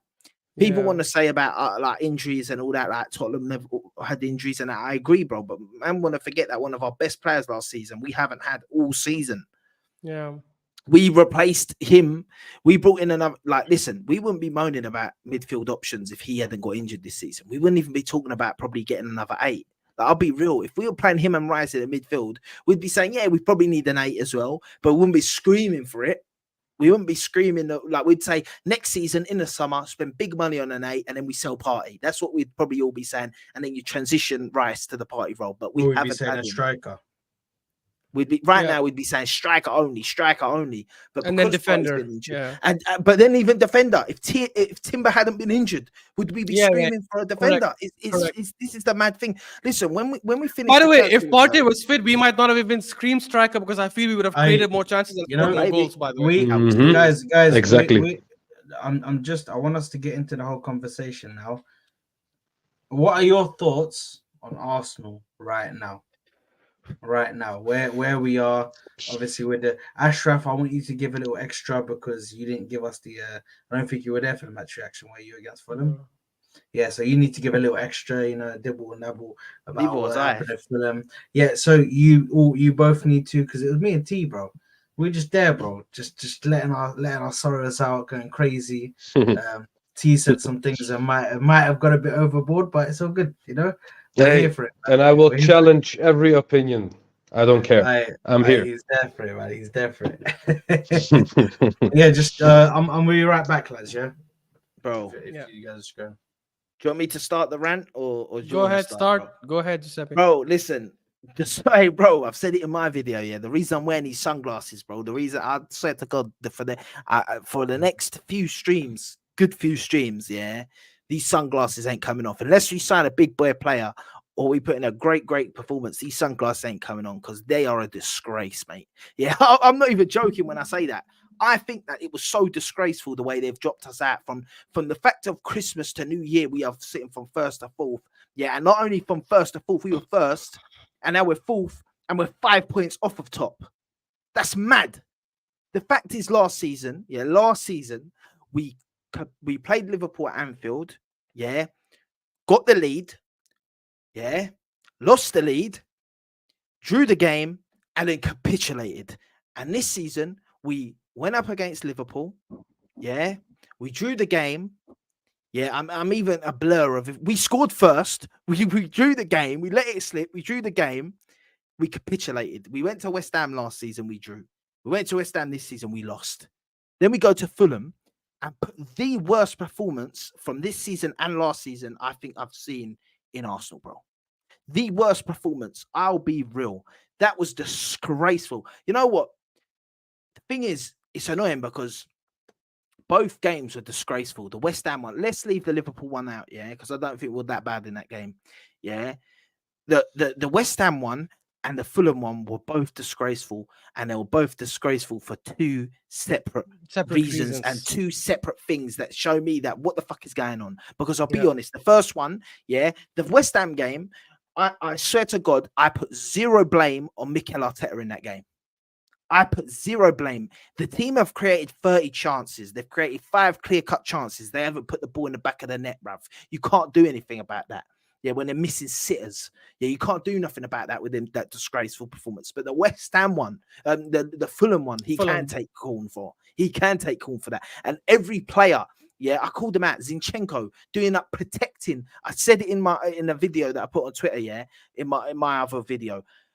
Man's doing up defending politics and all that instead of defending the fucking goal, bruv. The guy is non-existent at the back. Even though he didn't play the last game, non-existent at the back. Martinelli has been a disgrace. Jesus has been a disgrace. Listen, Jesus come out and said about being a striker that don't score goals, right? And I backed it a bit, saying, yeah, it took out of context and this and that. He's saying it's not his strong suit. But then you're coming and you're missing these gilt-edged chances and we're losing games, brother. You can't do that, bruv. You can't be the striker for my team, bruv. Yeah, you can't. I don't want Jesus gone. I've said that I don't want Jesus gone out. Oh, I think he's got a lot to do in this team. He's a big part of this team, but he cannot be the main striker in my club, bruv. When you're coming out and saying you don't score goals, and then you're coming back and you're proving that. You're not even coming back and proving that point wrong and getting loads of goals. You're not scoring any goals. You're missing. Furthermore, you're missing sitters. Like, I can't lie. Yeah, if Eddie Nketiah had missed as many sitters as Jesus, would be, hey, bro, it'd be even worse. He hasn't missed as bad sitters as he has in like one or two, but not as many as Jesus. That header is criminal. That header against West Ham is one of the most criminal things an Arsenal player has done in a long time. Yeah, Saka. Yeah, I said in my video as well, he's been disgraceful. Yes, he's getting GA. Yeah, I hear it and I respect it and I like him. Yeah, but at the same time, your GA, yeah, you're getting that. But then I'm still seeing you miss chances that you should be scoring, bro. I'm still seeing you not go round a player once. Like, come on, bro. You're not going around players. You're not creating much. Yeah, you're getting a GA Saka. I respect it and I love Saka. He's the star boy of the team. Yeah, cool. But this season, I don't care. GA can't hide away the fact that he misses bare easy chances. Yeah, and he does stupid stuff and he don't go around his player. I'm on all of them. The midfield, yeah, is probably Odegaard. I'm on him, but he started performing a bit better. It's funny. The 2 games where we were the most trash, he was probably the best. He was one incredible. of the better players on the pitch. Yeah, so he's got a bit of recency bias to save him a little bit from me. Declan Rice has got enough in the bank from this season for me to not say nothing. Same with Gabriel and Saliba, bro. They have get out of jail free cards right now, because if it weren't for them, we wouldn't even be in the top 4 right now. Yeah, let alone even near the top of the table. None of that. Yeah, Ben White's been awful this season, brother. I was protecting this guy pre-season, bro. I was arguing that this guy was on par with Di Lorenzo from Napoli, with my boy that's a Napoli fan. I was arguing it, and this season he's shooting me in the foot. This season he's proven as bad as Zinchenko this season. Yeah, as bad as Zinchenko. Every game I'm getting this guy going to me, bro. What, over Di Lorenzo and all that, bro? Like, it's embarrassing, bro. All these man. Listen, I'll give credit to the 3 foot, and I'll give a bit of credit to Raya, because although people are on him, I think the recent games he's actually been quite good. Like, I actually don't think he's really done anything wrong. None of the goals recently, he hasn't made mistakes. I think his distribution, even the goal against West Ham, against Fulham, come from him being quick to get it and pass it out and get going, and that, no dilly dallying. So he's been all right the past thing, so I ain't going to get onto him. But the rest of the players coming off the bench, yeah, disgraceful, mate, yeah. Thing was, Eddie Nketiah disgraceful, Reece Nelson disgraceful. Bro, listen, Trossard, yeah, I'm not, bro, I like Trossard. I rate him, yeah. I think technically one of the better players in our team. He's been a disgrace this season, bro. Yeah. He's been I can't lie to you. He's been a disgrace this season as well, bro. And I don't even want to rant like this, because I love Arsenal and it makes me sound like a negative gooner. I'm normally bare positive. I normally listen, when I can be, I can be, but he's not given me anything, bro. He's given, like, because Trossard, I could argue, he's given me some of the most consistent stinky performances this season, bruv. Like, he's had a few decent games, but he's had a few games where he has been, I mean, hit. Like, like, you know, sometimes a player's been all right in a match, he hasn't been great, and you're like, listen, bro, he's put in quite a few performances this season I can remember that is like a 2 out of 10.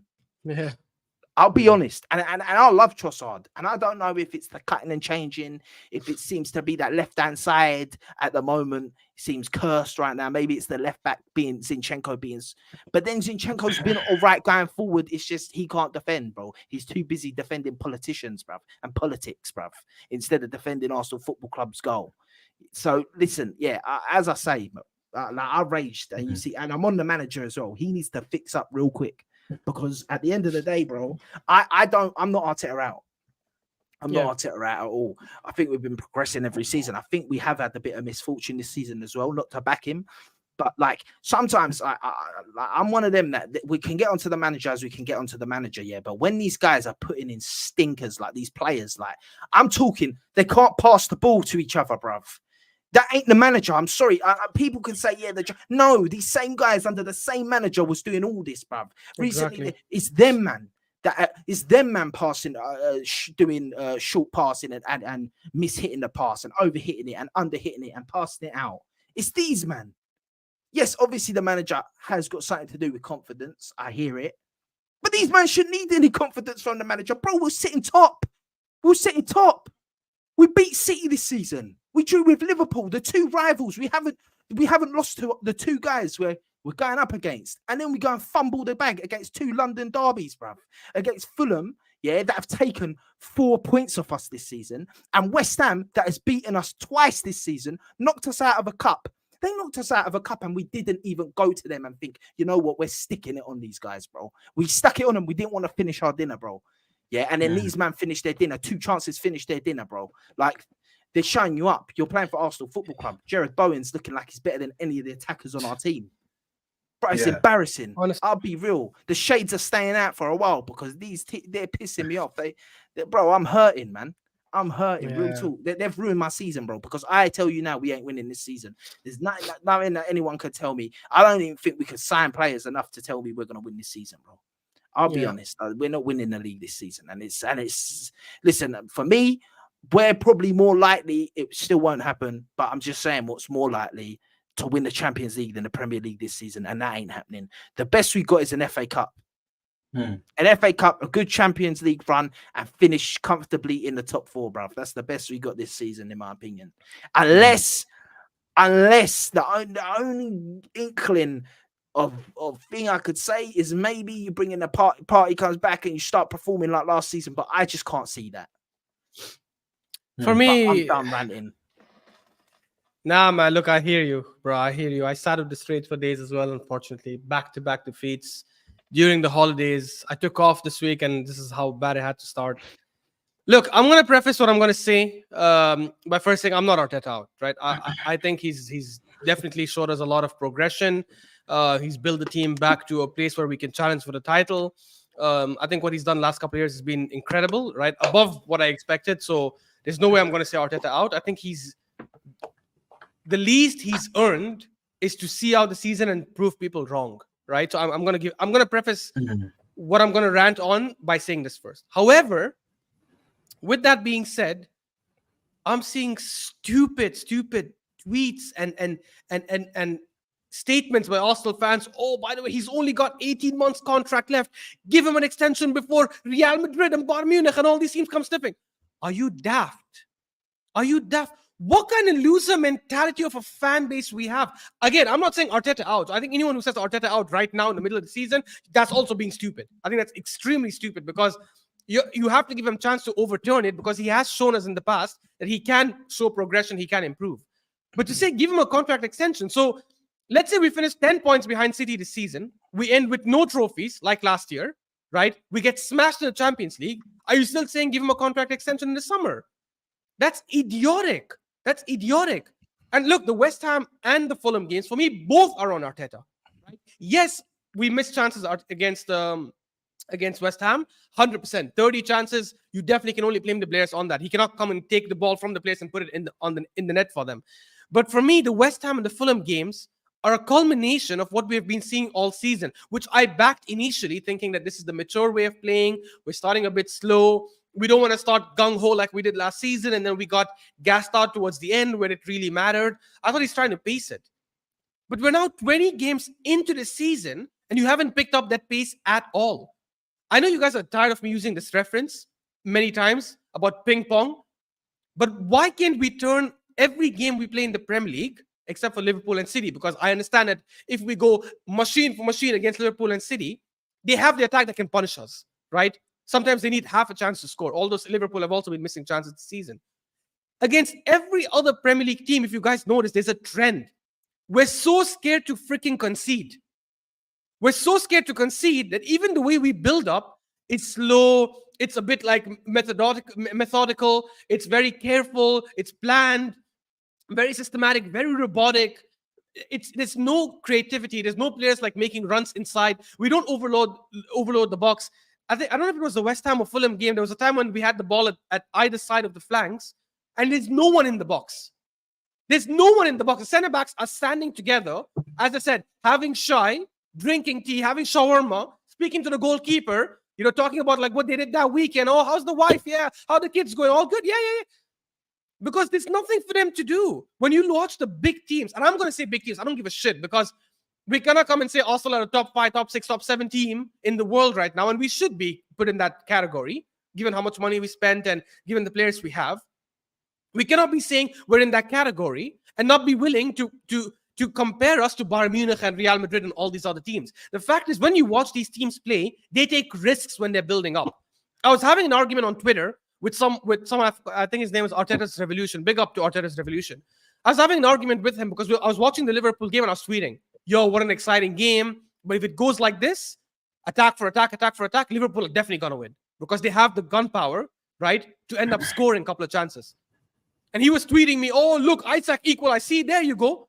Oh, there, look, they scored a second goal. They could come back." I'm like, it doesn't matter because when Liverpool are playing against a team that's not giving them enough chance, they know by making it an open, expansive game, they will get the chances, and they back their strikers and they back their defenders to be better than the other team, that we will score more and we'll concede less. Why can't we do that? With Fulham, even the throw-in, can you believe how pathetic that is? Even a throw-in, Kivior was walking towards the throw, like how you walk in GTA when you're like playing the music and stuff like that. Here we go again. That's exactly what he was doing, walking to take a throw-in when we're losing or when it was 1-1. There's no urgency. When we have the ball and we're playing against these low blocks, right? Take risks, because what's going to happen is if they win the ball back, guess what? I would have 2, 3, 4 players charging, running like mad dogs to win the ball back. If you do that and you make it a high-pressing game, the game opens up by itself. Because when Fulham get the ball and you press them, they're going to play it long. They're going to try and attack. You win the ball. You attack quickly back. And we have better attackers than them. We are eventually going to score. But when you slow the game down, when we win the ball back and then we just walk at our own slow pace, you're giving them enough time to come back and organize. We didn't do that last season. I don't know why we're doing it this season. As I said, I understood it in the beginning, but it's become mental now, bro. It's become mental.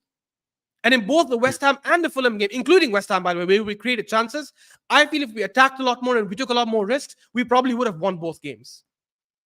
It's so frustrating, bro. Like, I understand people will say, oh, don't be reactionary. It's still midway. You're only 5 points behind. Liverpool are going to come to the Emirates. Bro, we dropped 6 points against West Ham and Fulham. These 6 points could actually make a difference towards the end of the season. Because I said it before, whoever wins, and I'm going to end with this, yeah? Whoever wins the league towards the end of the season, I don't think they're going to win it by 10, 15 points.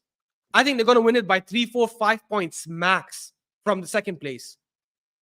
Be it us, City, or Liverpool. So these 6 points you drop today are tremendous because they do pile up later, especially since one of them is a loss at home. No matter how bad City have been this season, they haven't lost at home, by the way.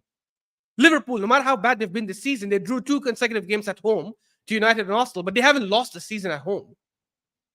It's crazy, man. It's just so damn annoying, and I feel like we have brought our own downfall by playing this cowardly type of football of playing too defensive and stuff like that. I trust Saliba and Gabriel. I think it's the best centre-back partnership we've had like since we've moved to the Emirates era.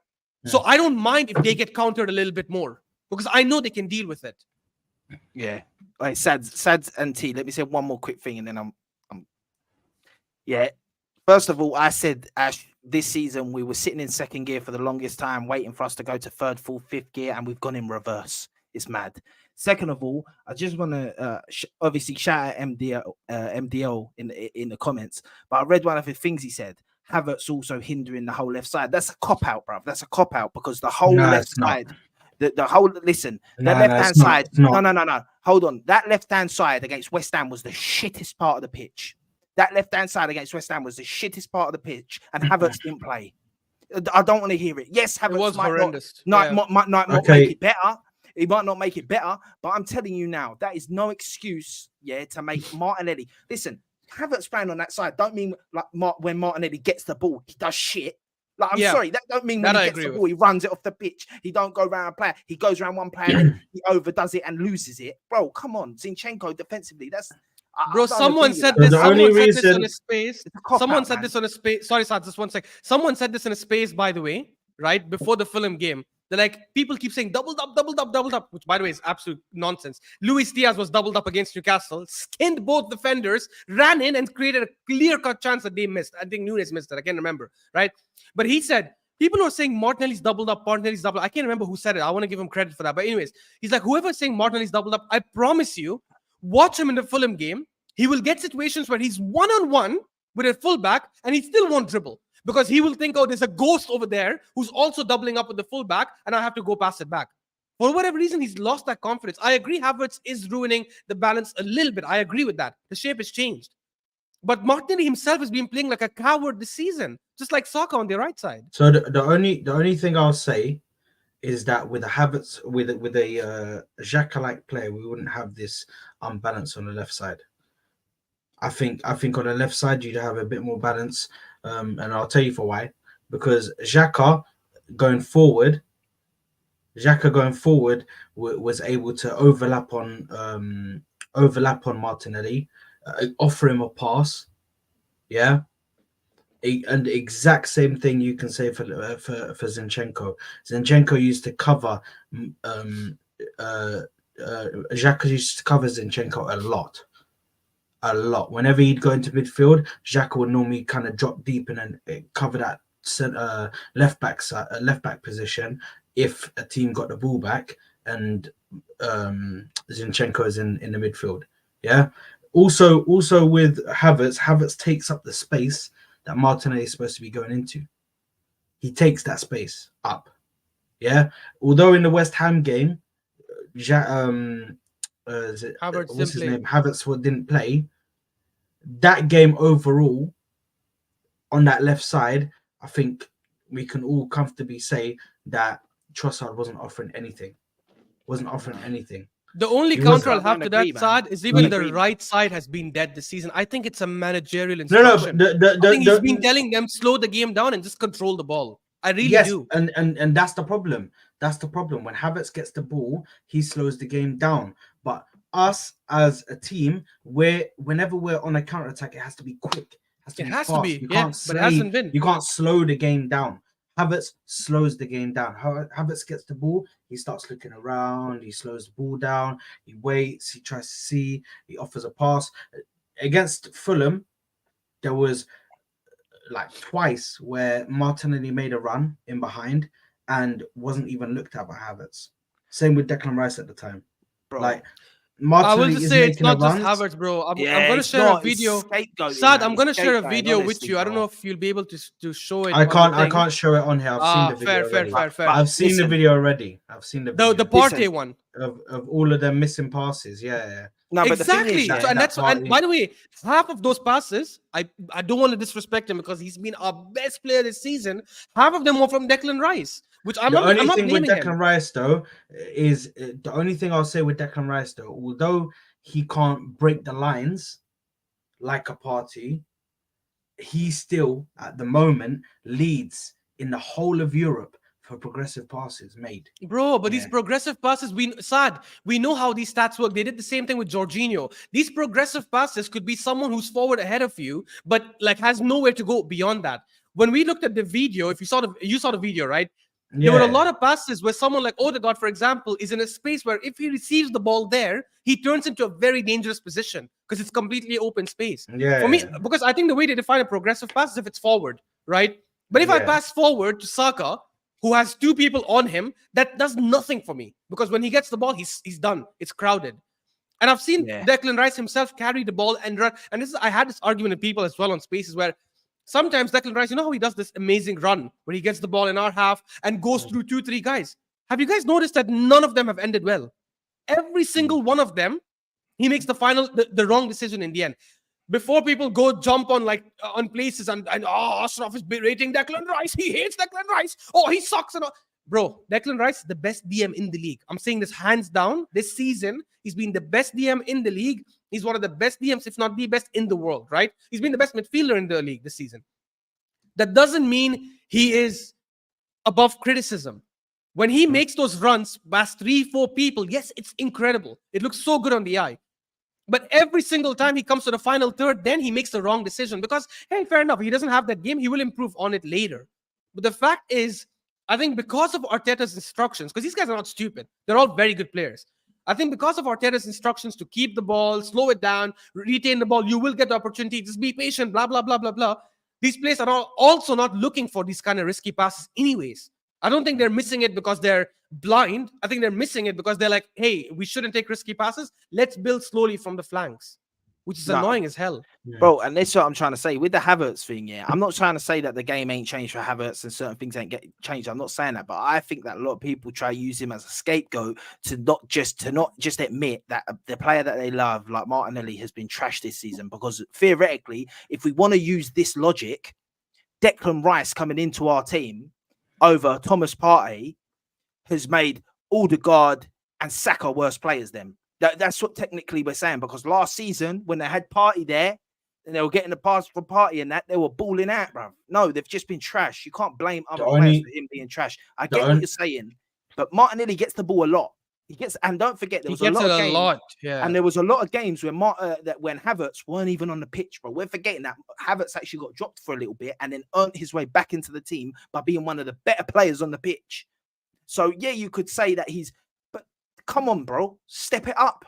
You're meant to be a Brazilian international, left wing. Certain man saying you're the thing. We can't replace this guy. He's this. He's worth 100 million. He's worth 80 million, and all this, bro. So it shouldn't matter, bro. If he's playing it, when you get the ball, if you're worth 80 million, if people are saying what they're saying, he's worth 80 million. That when he gets the ball, he needs to be doing something. You need to be showing me something. You need to be a bit more clinical. At least getting him on target. You need to be whizzing around a man. All I'm gonna say, the reason why Kai Havertz, for me, is a problem in the midfield. Yeah, for me, he is a problem as well. Yeah, I agree. No, but I think he's majority of the problem in this midfield. Majority of the problem in this midfield, and I'll tell you why. Against Fulham, Kai Havertz, believe it or not, had 37 touches. As a midfielder, 37 touches. Yeah, that's of very the ball less. as a midfielder. Yeah, Odegaard had 95, and Declan Rice had 110 or something like that. Yeah. So as a midfielder, unless he scores a goal, he is useless. We are playing with 10 men. We're missing one man from the midfield. We are. As much as people want to say he's being scapegoated, he's being used, bro, play him up front then. Play him up front where he hugs the touchline and he's on the last man and he's waiting. And bro, you're right. He's trying to link up the play, bro. 37 touches. Bro, he's trying to link up the play. He's trying to, bro, in the midfield, he is not a midfielder. I know Arteta wants to keep on going with this. I know he's very stubborn. And this is the one thing that I hate about Mikel Arteta. It's just he's so stubborn, you know? And he wants to be stubborn with this player because he wants Havertz to work. This was his transfer. It was off his own back, yeah? So he chose to make this transfer. So the only thing I'm saying is don't play him in the midfield. He is not a midfielder. I agree with playing Havertz as a false nine or a striker. Fine, that's good. I've seen him play the 3 times I've seen him play as a striker. He's played well. We saw it happen against Man City. Against Man City again. The Community Shield and the Premier League game at home. He played as a striker when he came on. I forgot the other game. I forgot the other game that he came Brentford, on. Was it when he scored 1-0? No, that was in the midfield. He made the run in through the midfield in Brentford game. But either way, he keeping he keeps on going on and persisting. We're playing him in the midfield. For me, it is Declan Rice doing everything. Declan Rice has to cut. Declan Rice does not do the defensive duties for himself. He doesn't. When Havertz is playing next to him, he has to do the defensive duties for 2 people, bro.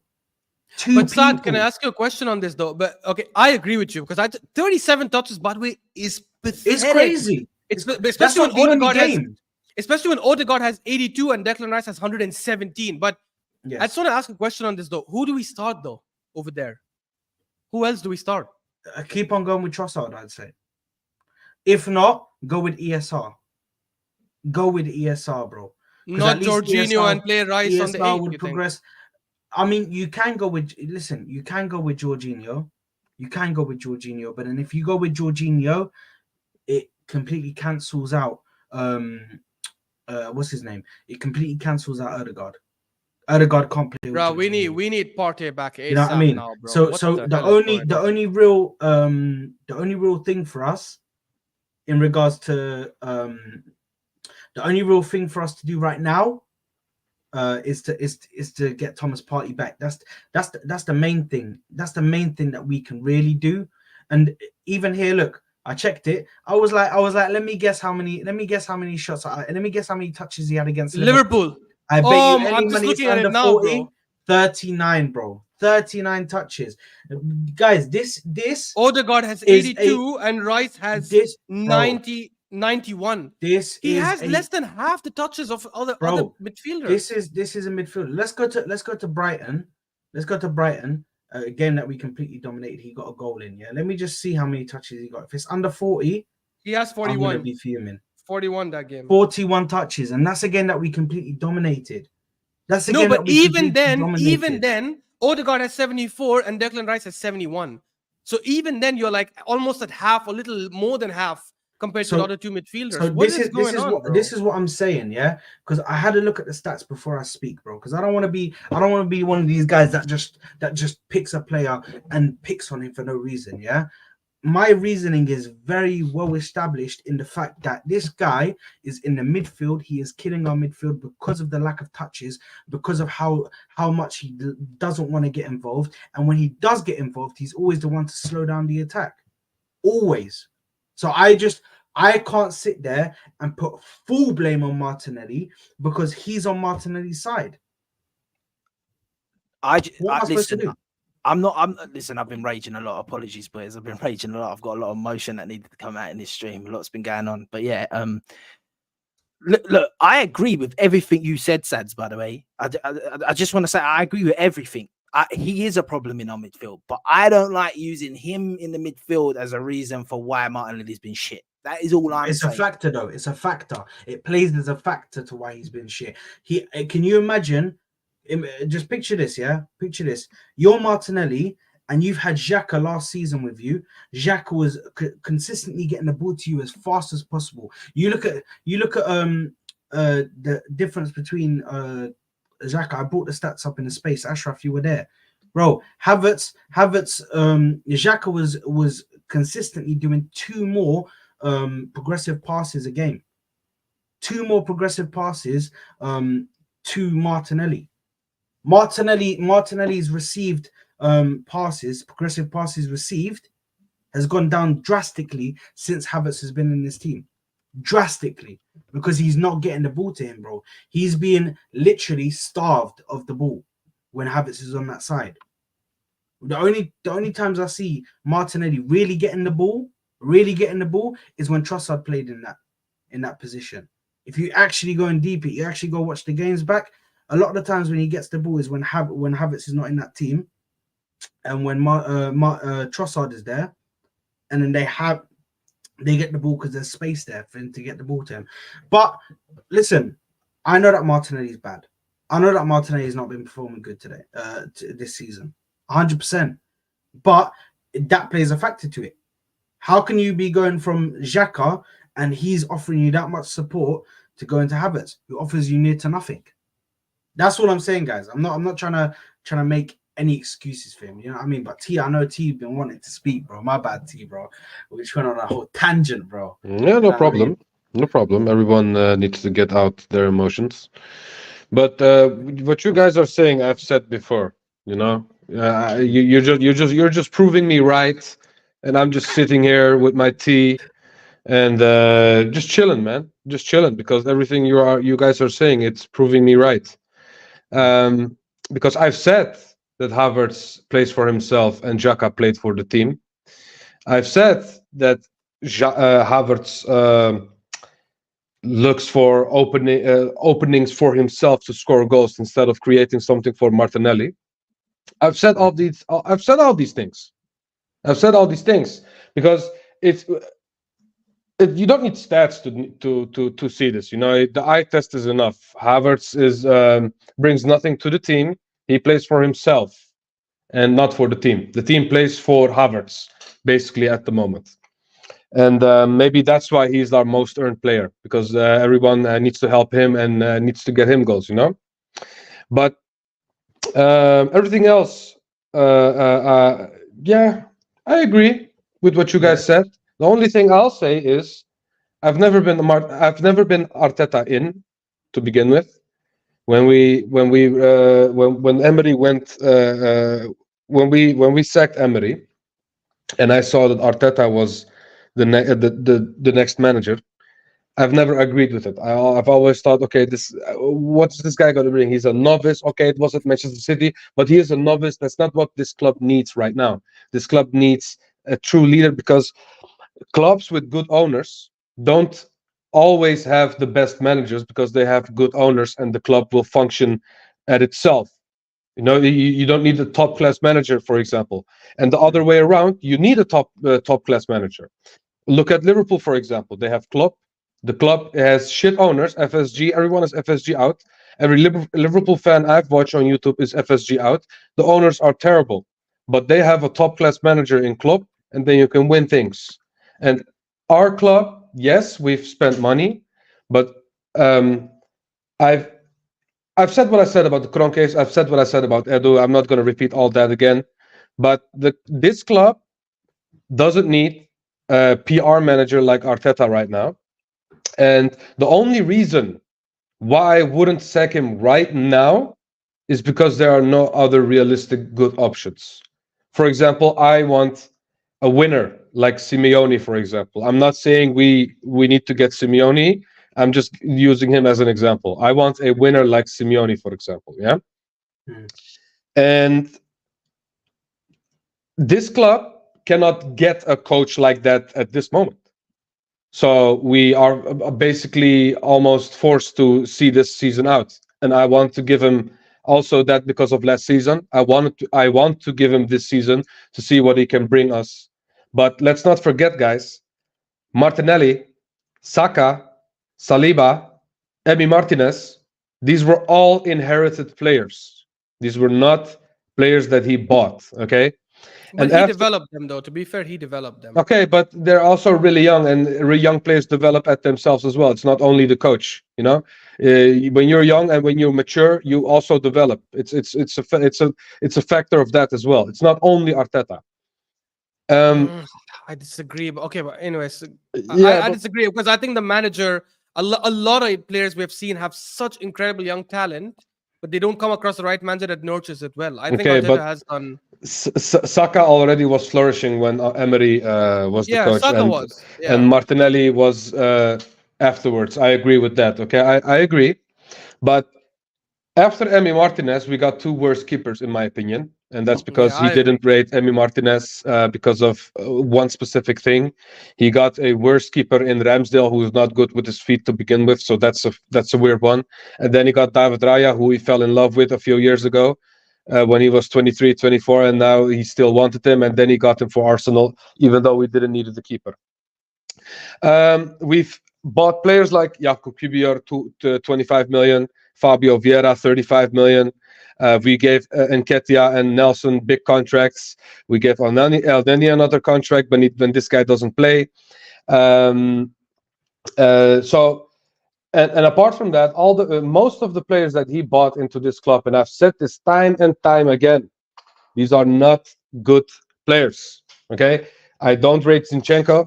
Okay, he can maybe be good sometimes going forward, but overall, this guy is not a defender, and we're using him in a way that Arteta wants to use him. Okay, and he said verbatim, "I'm not going to use him at the midfield. He's a defender." That's what he said at the beginning of this season. Maybe 2 weeks in. Okay, that's what he said about Zinchenko. Tomiyasu, always injured. Okay, he's a good player, but he is mostly injured. Ben White, shit this season. We're going to give you a contract and you're being shit. Shocking. You've lost form. You lost everything. Jorginho, come. We are a retirement home. Go sit next to Elneny. Even though you can play sometimes good, but you are not supposed to be here to begin with. Okay? Yeah. Kai Havertz, most earned player. I'm not going to speak about him as well because I think he is shit. He was shit at Chelsea, and now he's here and he's still shit. Even though it's been a few months, fair enough. Okay, this guy is not good, bro. Let's be real. This guy's not a good player. Saad is right. This guy gets 5 touches in a game. Okay, that's okay. I'm just over exaggerating, but that's how it feels. You know, he never creates for anyone. Emil Smith-Rowe is being wasted, in my opinion. He could play a lot more minutes. You can trust him a lot more, in my opinion. he would perform a lot better than most of these players. Fiera, for example, and that's the player you brought in. I think ESR is much better than those kinds of players. But you want to be stubborn, like Saad said, and play these kinds of players and buy these kinds of players. Leandro Trossard, fair enough. He's been shit this season. But we've played him in positions that he would not prefer, I think. We played him at the number 8. Go play him at striker. Why are you playing Nketiah? Why are you still playing shit players when you can use other players in other positions where they can flourish and where they can play better? But you don't do that. You know why? Because you're stubborn. You are Arteta, the genius. I am genius. I am the best looking Spaniard in the Premier League. Okay, it's a disgrace. This, He might be, you know. this is a disgrace. Hey, chill out, bro. Pause, Okay. pause. Bro, I swear. All I'm saying is we needed a world-class manager to get these young players over a hump, in my opinion. Fair enough, Arteta did well last season, but this is his 4th year. We're in our longest trophy drought, okay? Well, even with FA Cups, we don't take the Carabao Cup serious because Arteta is too big of a man for that. You know, why should I get the Carabao Cup? I'm going for other things. But you are in our longest trophy drought right now. We are in our longest trophy drought right now. And that's because of him. Most of these players that he brought in are not good enough. The players that he wants are not good enough. Curtis Jones, give me a break, bro. This guy is... Come on, bro. The only thing this guy has to bring for us is his hairline, okay? Not only because he has a few months of good form, we're going to bring him in? No, thank you, you know? And I, the only person I can blame for all of these things, because I can talk about this for hours, okay? I could talk about this for hours, bro. The things that irritate me about this club. But all the things that we say, this all comes back to Mikel Arteta, okay? And that's why I'm saying, if this guy doesn't win anything this season, okay, and I'm dropping my standards for this season already because I wanted the league this season, okay? But now I'm even looking at the league and I'm saying, okay, this is impossible. Almost impossible because Liverpool are good. Man City are going to be better. And instead of taking advantage of their bad form, we lost against Fulham, West Ham. We drew against Fulham. We've lost 5 points against Fulham, bro, this season. 5 points against Fulham. You know what I'm saying? If this was a big team, okay, fine. Okay, fine. But this is against teams like Fulham. Okay? We've regressed from last season. We have 10 less points, 10 less goals, and we've conceded 3 more goals. And we're supposed to be better defensively this season? Give me a break. We're supposed to be controlled this season? We're supposed to be mature this season? No, Arteta just has PTSD from last season. That's why he doesn't want to go gung-ho, and that's why he's playing controlled. Yeah. You know, it's clear. This guy is, for me, in my opinion, out of his depth. And if he doesn't bring me anything this season, get out, because 4 years is enough. I do not want to see you anymore. By the way, Fulham lost to Burnley, innit? Hold that. At home 2-0. By the way, just while we're playing and afterwards to Bournemouth 3-0 afterwards. Don't forget about that. But Bournemouth I can kind of allow, because Bournemouth are like they're in form at the moment. So Bournemouth I can kind of allow, but Burnley, bro, there's no way. They're losing 2-0 to Burnley. We can't even beat them at home. What's going on here, bro? But listen, lads, thank you very much for joining me today. It's been a long episode, bro. Big up to everybody. It's been an episode of rants, bro. Yes. Listen, big up to everybody, bro. We had between 8 and 10 viewers, literally for the whole 2 hours. So big ups to all you guys that are big up, ladies. Big up everyone. And ladies as well, if there are any ladies in here. Big up to you all for staying through with us for that whole time. If you haven't already, make sure to like the video. Make sure to subscribe to the channel. If you haven't already, plenty more Arsenal content coming through. We're going to be doing transfer shows, breaking news shows are going to be coming back because of all the transfer news. So if any breaking news happens, we'll be there to cover it, man. But make sure to keep the bell notifications on so you can be notified every time we are live. And make sure this one's very important. Make sure to subscribe to the boys. Make sure to get their subscribers up as well. Big up to everybody in the channel that is here right now. I will be putting their links in the description, so make sure to go and check them out. And guys, we will see you on the next one. Peace out, my people. Love.